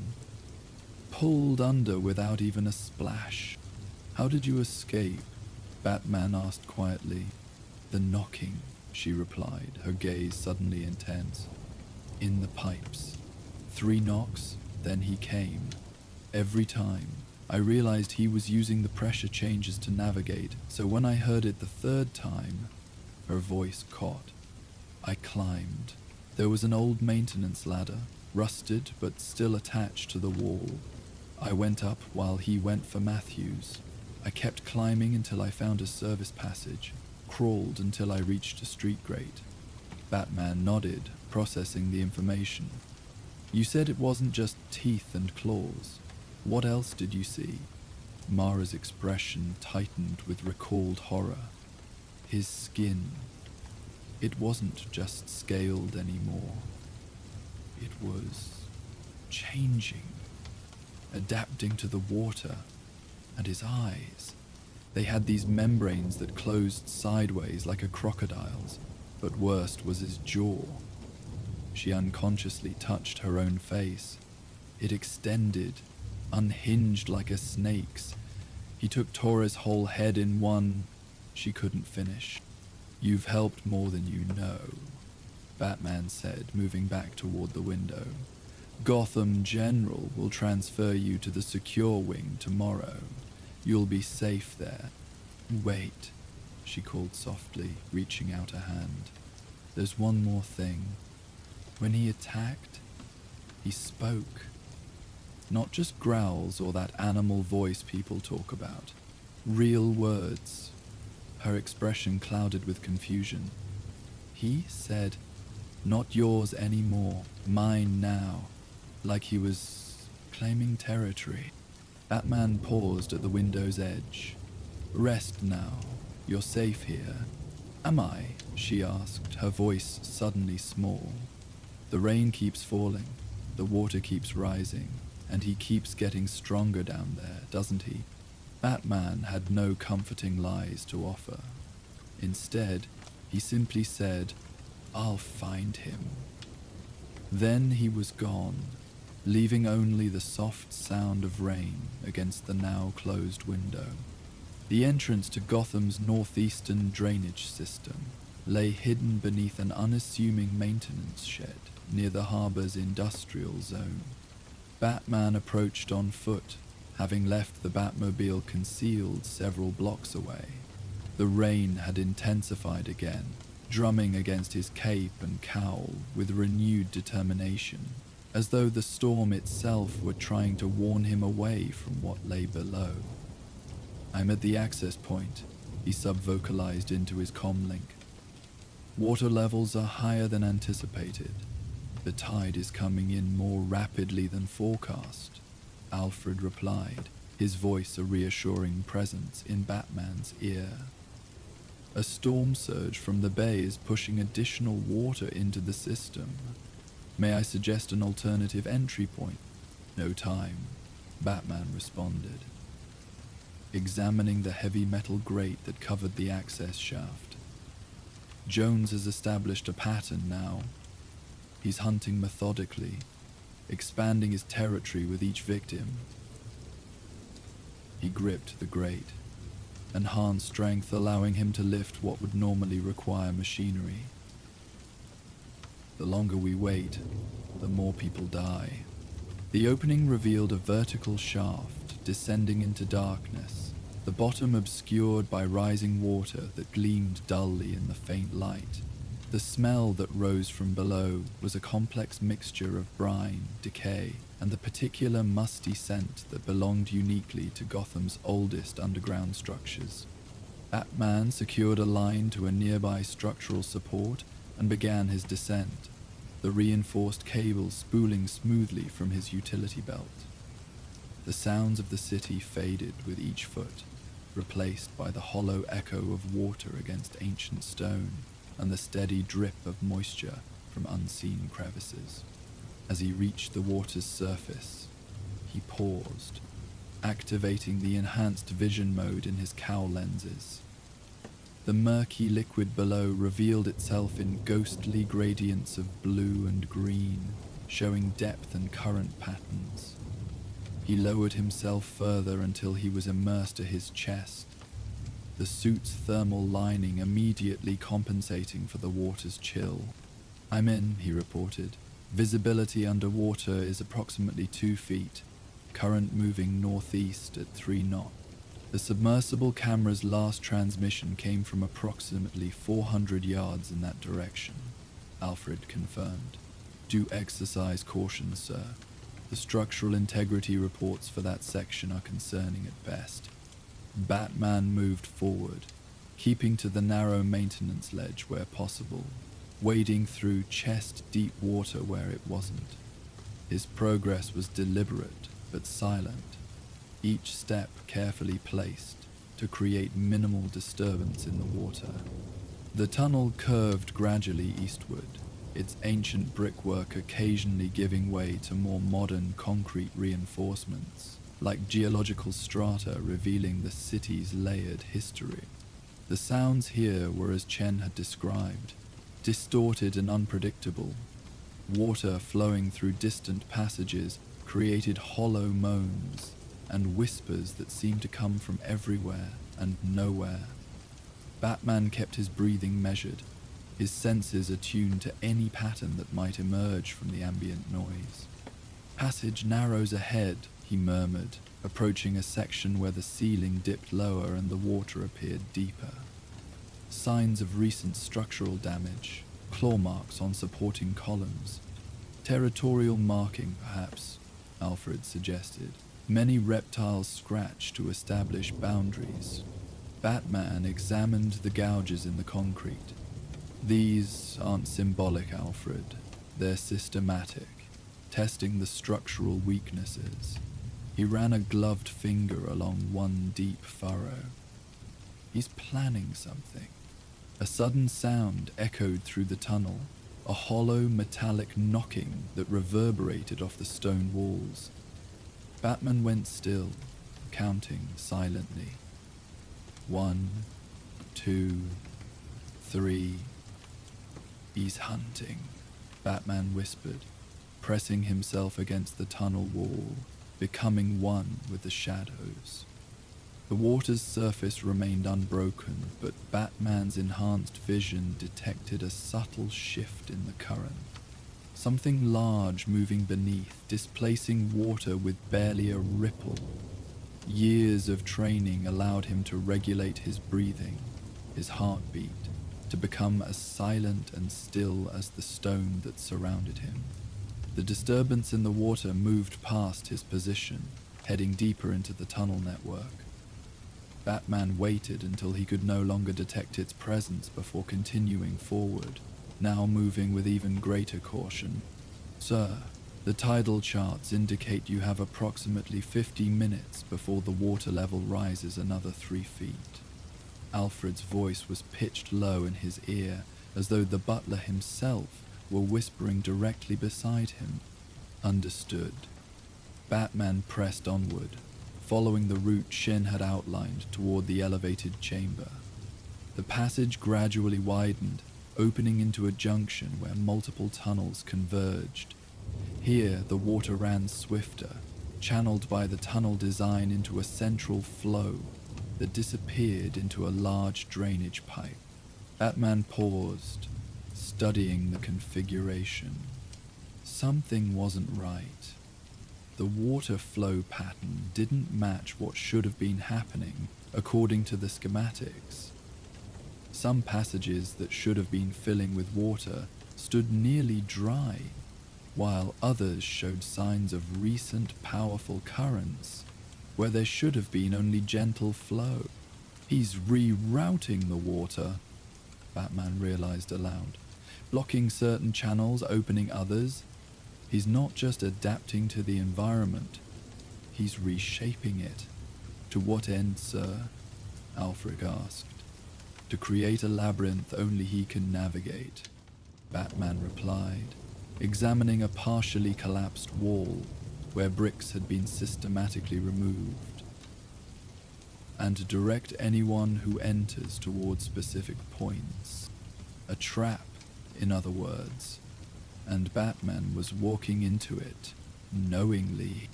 He continued forward, selecting a passage that showed signs of Croc's alterations. If Jones was herding potential victims along a specific route, following that path might lead directly to his lair, or at least to where he expected prey to be funneled. The tunnel narrowed again, the ceiling dipping so low that Batman had to wade in a half-crouch, the water now reaching his shoulders. His rebreather was ready if full submersion became necessary, but the restricted movement underwater would put him at a severe disadvantage if confronted by Croc. Then, unexpectedly, the passage opened into a larger chamber, just as Chen had described. The ancient maintenance hub for canal workers rose from the water like an island, its stone platform standing a good 15 feet above the current water level. Crumbling brick stairs led upward from the water's edge to this elevated sanctuary. Batman scanned the chamber carefully before approaching. Unlike the tunnels, which had been altered by Jones's crude but effective modifications, this space showed signs of more deliberate arrangement. Objects salvaged from the depths had been brought here and organized. Tools, pieces of machinery, even furniture that must have been carried through the underground network. And on the far wall, illuminated by the ambient light that filtered through grates far above, hung the trophies.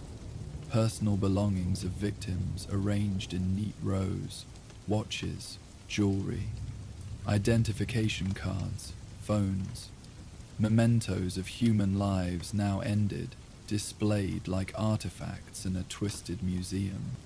"I've found his lair," Batman reported softly. "No sign of Jones, but this is definitely where he returns after hunting. Any survivors, sir?" Alfred's voice carried cautious hope. Batman surveyed the chamber grimly. "No, just souvenirs." He approached the stone platform cautiously, testing each step before committing his weight. The stairs were slick with moisture and algae, requiring careful navigation. As he ascended, the sound of water receded slightly, though the constant dripping from overhead maintained the chamber's damp atmosphere. On the platform, Batman conducted a systematic examination, gathering evidence with practiced efficiency. The arrangement of objects revealed more about Jones's deteriorating mental state, a mix of animalistic territorialism and distinctly human collecting behavior.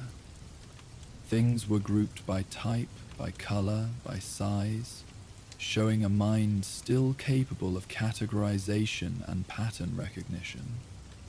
Jones's cognitive functions appear more intact than his last psychological evaluation suggested, Batman noted. His behavior shows planning, organization, even aesthetic consideration in how he arranges his trophies. Vend makes him considerably more dangerous than a mere beast, sir, Alfred observed. It makes him predictable, Batman countered. Human patterns can be anticipated, analyzed. A sudden noise from below, water sloshing against stone in a rhythm too regular to be natural. Batman moved silently to the edge of the platform, peering down at the water's surface. For a moment there was nothing. Then a ripple, subtle but distinct, moving toward the chamber's entrance. "He's returning," Batman whispered, retreating to a shadowed alcove near the rear of the platform, cutting off my exit. "Sir, the tide has turned." Alfred's voice carried quiet urgency. "Water levels are rising more rapidly than anticipated. If you're trapped in that chamber—" "I'm not trapped, Alfred," Batman replied, his voice calm and measured. "This is exactly where I need to be." The water's surface broke at last, but not with the violent surge Batman had anticipated. Instead, something emerged with deliberate slowness. first a scaled ridge, then eyes that gleamed yellow-green in the dim light, and finally, the massive form of Waylon Jones, Killer Croc, rising from the depths like some primordial deity of the underworld. He had changed since their last encounter. His mutation had progressed, scales now covering nearly every visible inch of his massive frame. His jaw had elongated further, teeth protruding at irregular angles from lips that could no longer fully close around them. But most striking were his eyes, slitted pupils that adjusted visibly to the low light, surrounded by nictitating membranes that blinked sideways across his gaze. Croc moved toward the stone stairs with a grace that belied his bulk, water streaming from his form as he emerged fully from the flooded chamber floor. In one massive clawed hand, he carried something, a leather bag, sodden but still intact, likely belonging to his most recent victim. Batman remained motionless in the shadows, watching as Croc ascended to the platform. The creature moved to his wall of trophies, tilting his head as he considered where to place his new acquisition. With surprising delicacy, he extracted items from the waterlogged bag. A wallet, keys, a smartphone still in its protective case. Pretty things, Croc rumbled, his voice deeper and more guttural than Batman remembered, yet still recognizably human in its speech patterns. Shiny things for Croc's walls, for Croc's home. The creature arranged the items according to some personal organizational system, stepping back to admire the effect. Then, suddenly, he stiffened, his nostrils flaring as he took in a deep breath. "Bah!" he growled, the words somewhere between statement and threat. He didn't turn, didn't visibly search for the intruder. Instead, he simply stood, massive shoulders rising and falling with each breath. "Smell you." Batman emerged from the shadows, moving with deliberate calm to position himself where retreat back to the water remained possible. "This needs to stop, Waylon," he said, his voice firm but not hostile. "The killing, the trophy-taking." Croc turned then, yellow eyes fixing on the dark night with predatory focus. "My tunnels now," he growled. "My hunting grounds." His massive form seemed to swell, scales rippling as muscles tensed beneath them. "City threw me away, down into the dark. Now dark is mine."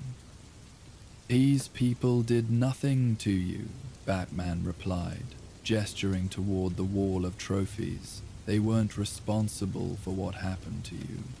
A low rumbling sound emerged from Croc's chest, something between a laugh and a growl. "All the same to Croc, all up there living in the light, all looking away when Croc walked past." He took a heavy step forward, claws scraping against stone. "Now they come down to Croc's world. Now they can't look away." Batman held his ground, calculating angles, distances, potential weapons in the environment. "The flooding won't last forever, Waylon. The tunnels will drain. GCPD will come in force. Tunnels changing," Croc replied, tapping his temple with one clawed finger in a disturbingly human gesture. "Croc changing them, making them stay wet, stay dark, making new home that no one can take away." His lipless mouth stretched in a grotesque smile. "Smart, Croc, not just animal, not what they think." "I know you're not just an animal," Batman said, shifting subtly as Croc continued his approach. "That's why you can still make choices, still decide to stop this before more people die." Croc's expression darkened, reptilian features contorting with very human anger. "No more talk," he snarled. "Bat came to Croc's home. Now Bat is prey." He lunged with startling speed, covering the distance between them in a single bound. Batman evaded by the narrowest margin, diving and rolling across the stone platform as massive claws raked the space where he had stood.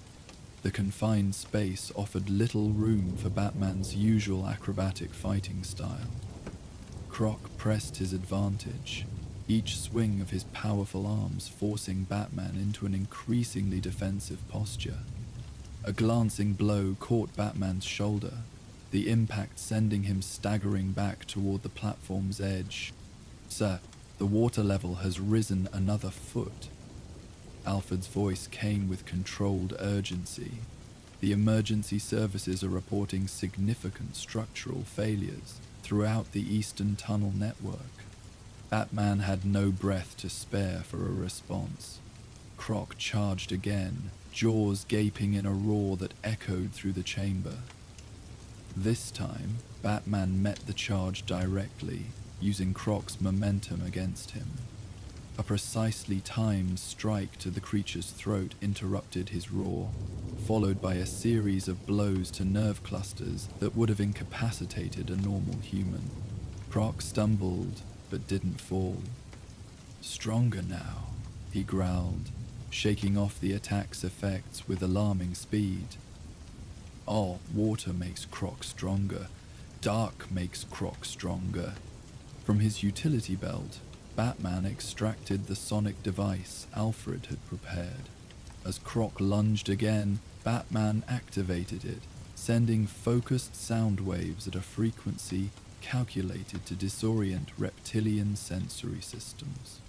The effect was immediate and dramatic. Croc reeled backward, clawed hands clutching at his head, a howl of pain and confusion tearing from his throat. Batman pressed the advantage, delivering a flying kick to Croc's solar plexus that sent the massive creature staggering toward the platform's edge.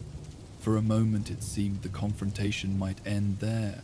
Croc disoriented and vulnerable, ready to be subdued and return to containment. But a sudden tremor shook the chamber, stone dust raining down from the ceiling as the ancient structure protested against the relentless pressure of the floodwaters. The momentary distraction was all Croc needed. With a roar that was more fury than pain now, he charged through the effects of the sonic device, barreling into Batman with his full weight. Both figures tumbled toward the water below, locked in a deadly embrace as they fell from the platform's edge. The impact with the water's surface was cushioned by Batman's cape, but the real danger came immediately after, Croc's powerful arms wrapping around him, dragging him deeper into the murky depths.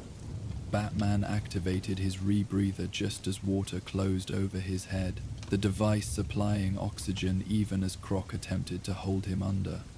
Underwater, the creature's strength and agility were magnified. He moved with fluid grace, his mutated form perfectly adapted to this environment. Batman fought against the crushing grip, the suit's reinforced armor creaking under the pressure of Croc's embrace. "Vital signs elevated to concerning levels, sir." Alfred's voice came through the cow's internal speakers, distorted by the water, but still audible. "Suit integrity at 70% and declining." Batman couldn't respond, all his focus directed toward freeing himself from Croc's grasp. The creature's jaws snapped inches from his face, seeking purchase on the cowl. Batman drove an elbow into Croc's throat, simultaneously activating the electrical discharge system built into his gauntlets.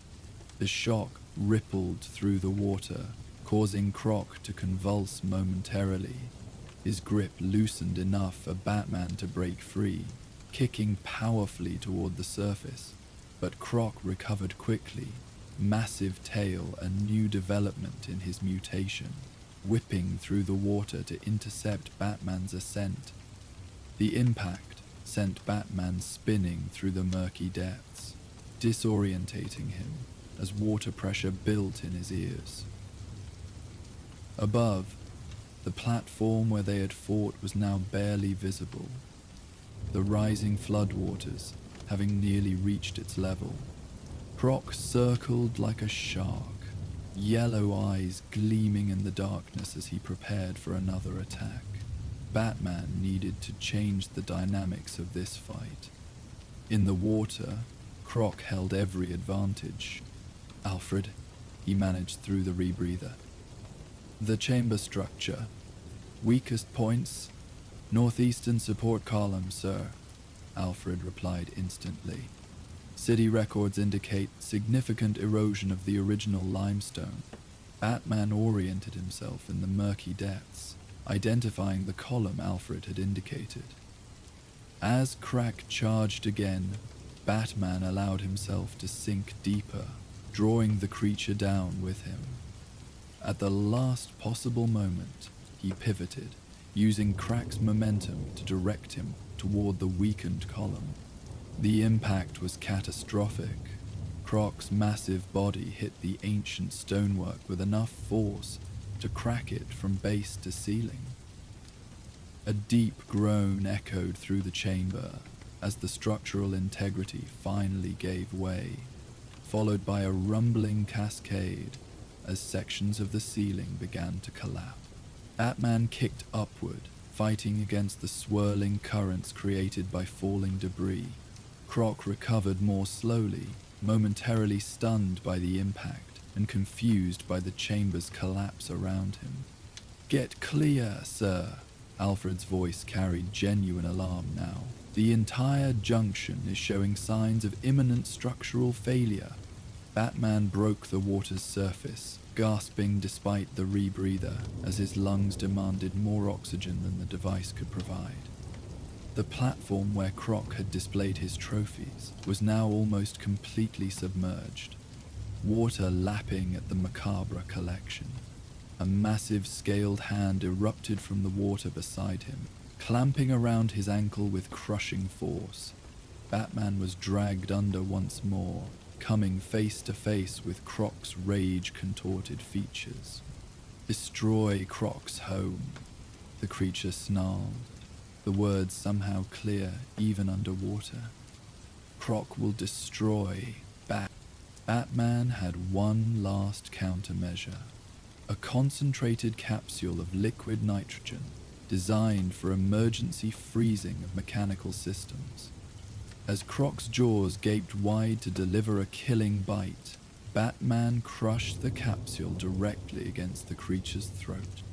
The effect was instantaneous. The rapid temperature change causing Croc's cold-blooded system to go into shock. His massive body spasmed, grip loosening, as his biological imperative to preserve core temperature overrode his rage. Batman kicked free, orienting himself toward the tunnel entrance had been. The chamber was collapsing rapidly now, large sections of the ceiling giving way to the pressure of tons of water and earth above. He swam with powerful strokes, fighting against debris and current alike.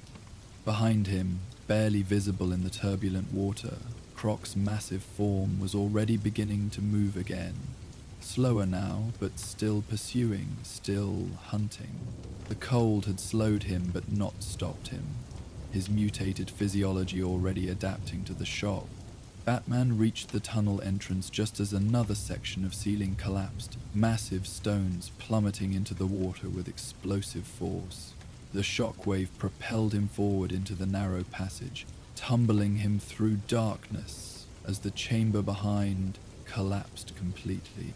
"Sir," Alfred's voice registered genuine fear now. "Sir, can you hear me?" Batman fought to regain control, finding purchase against the tunnel wall as the current swept him along. "I'm clear," he managed, voice ragged with exertion. The chamber collapsed. Jones was still inside. "And yet I strongly suspect that won't be the end of him," Alfred replied, relief evident in his tone, despite the grim observation. "The water levels are beginning to stabilize. Emergency services have managed to open the overflow channels to the harbor. Batman allowed himself to be carried by the current, conserving strength as he navigated the flooded passages. Alert Gordon. Tell him we've contained the immediate threat, but Jones is likely still alive. The collapsed chamber will restrict his movement until he can find new routes. Already done, sir. The Commissioner is coordinating with Mr. Chen to seal off access points to the affected tunnels. A pause. May I suggest making your way toward the southern junction?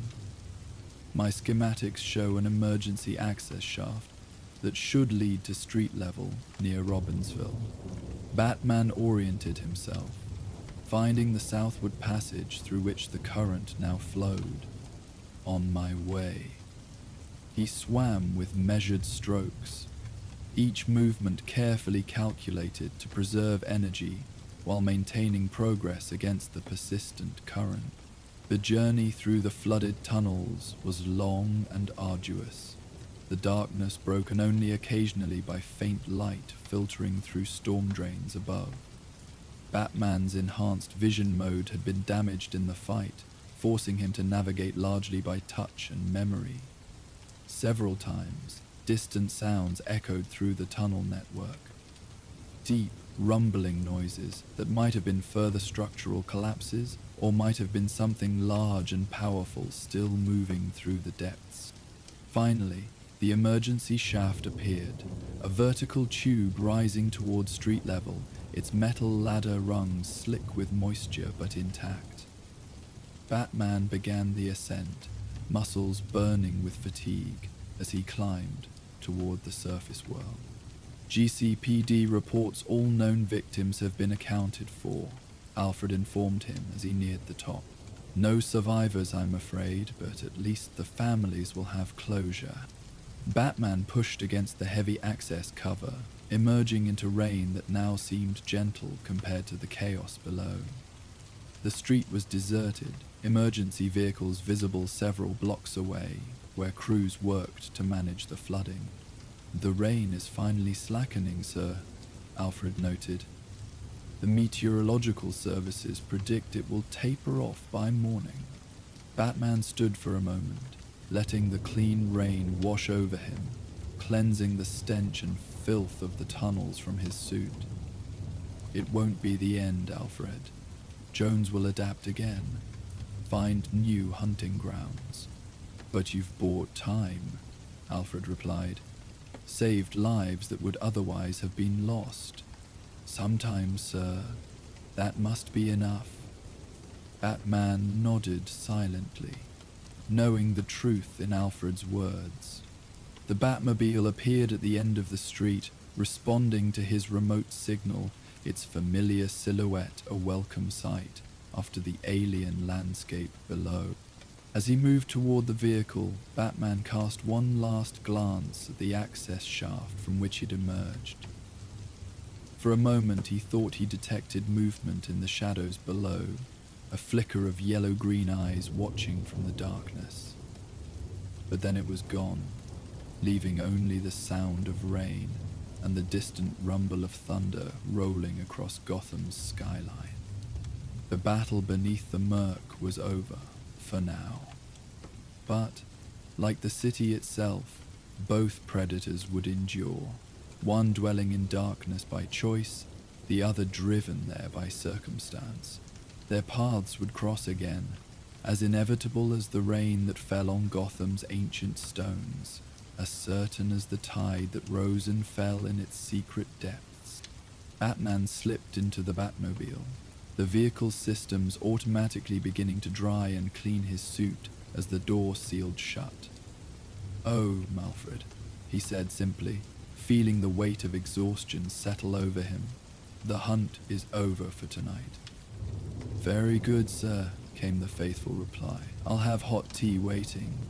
As the Batmobile moved silently through Gotham's flooded streets, Batman felt the tension gradually leaving his body. Above, the clouds were beginning to break, revealing brief glimpses of stars. reminders that even the darkest storms eventually pass, leaving the eternal sky unchanged. Tomorrow would bring new challenges, new threats emerging from Gotham's shadows. But for now, there was the journey home, the promise of Alfred's steady presence, and the knowledge that for this night at least, the city would sleep a little more peacefully beneath the clearing sky. And so our tale of Gotham comes to an end. Let the gentle night embrace you as you drift toward peaceful dreams, knowing that somewhere in the darkness, the Dark Knight watches over his city. If you're not asleep yet, we will now play the ambience of Gotham City at night to help you fall asleep. And if you were just listening to our tales, we will see you next time. Good night and sleep well.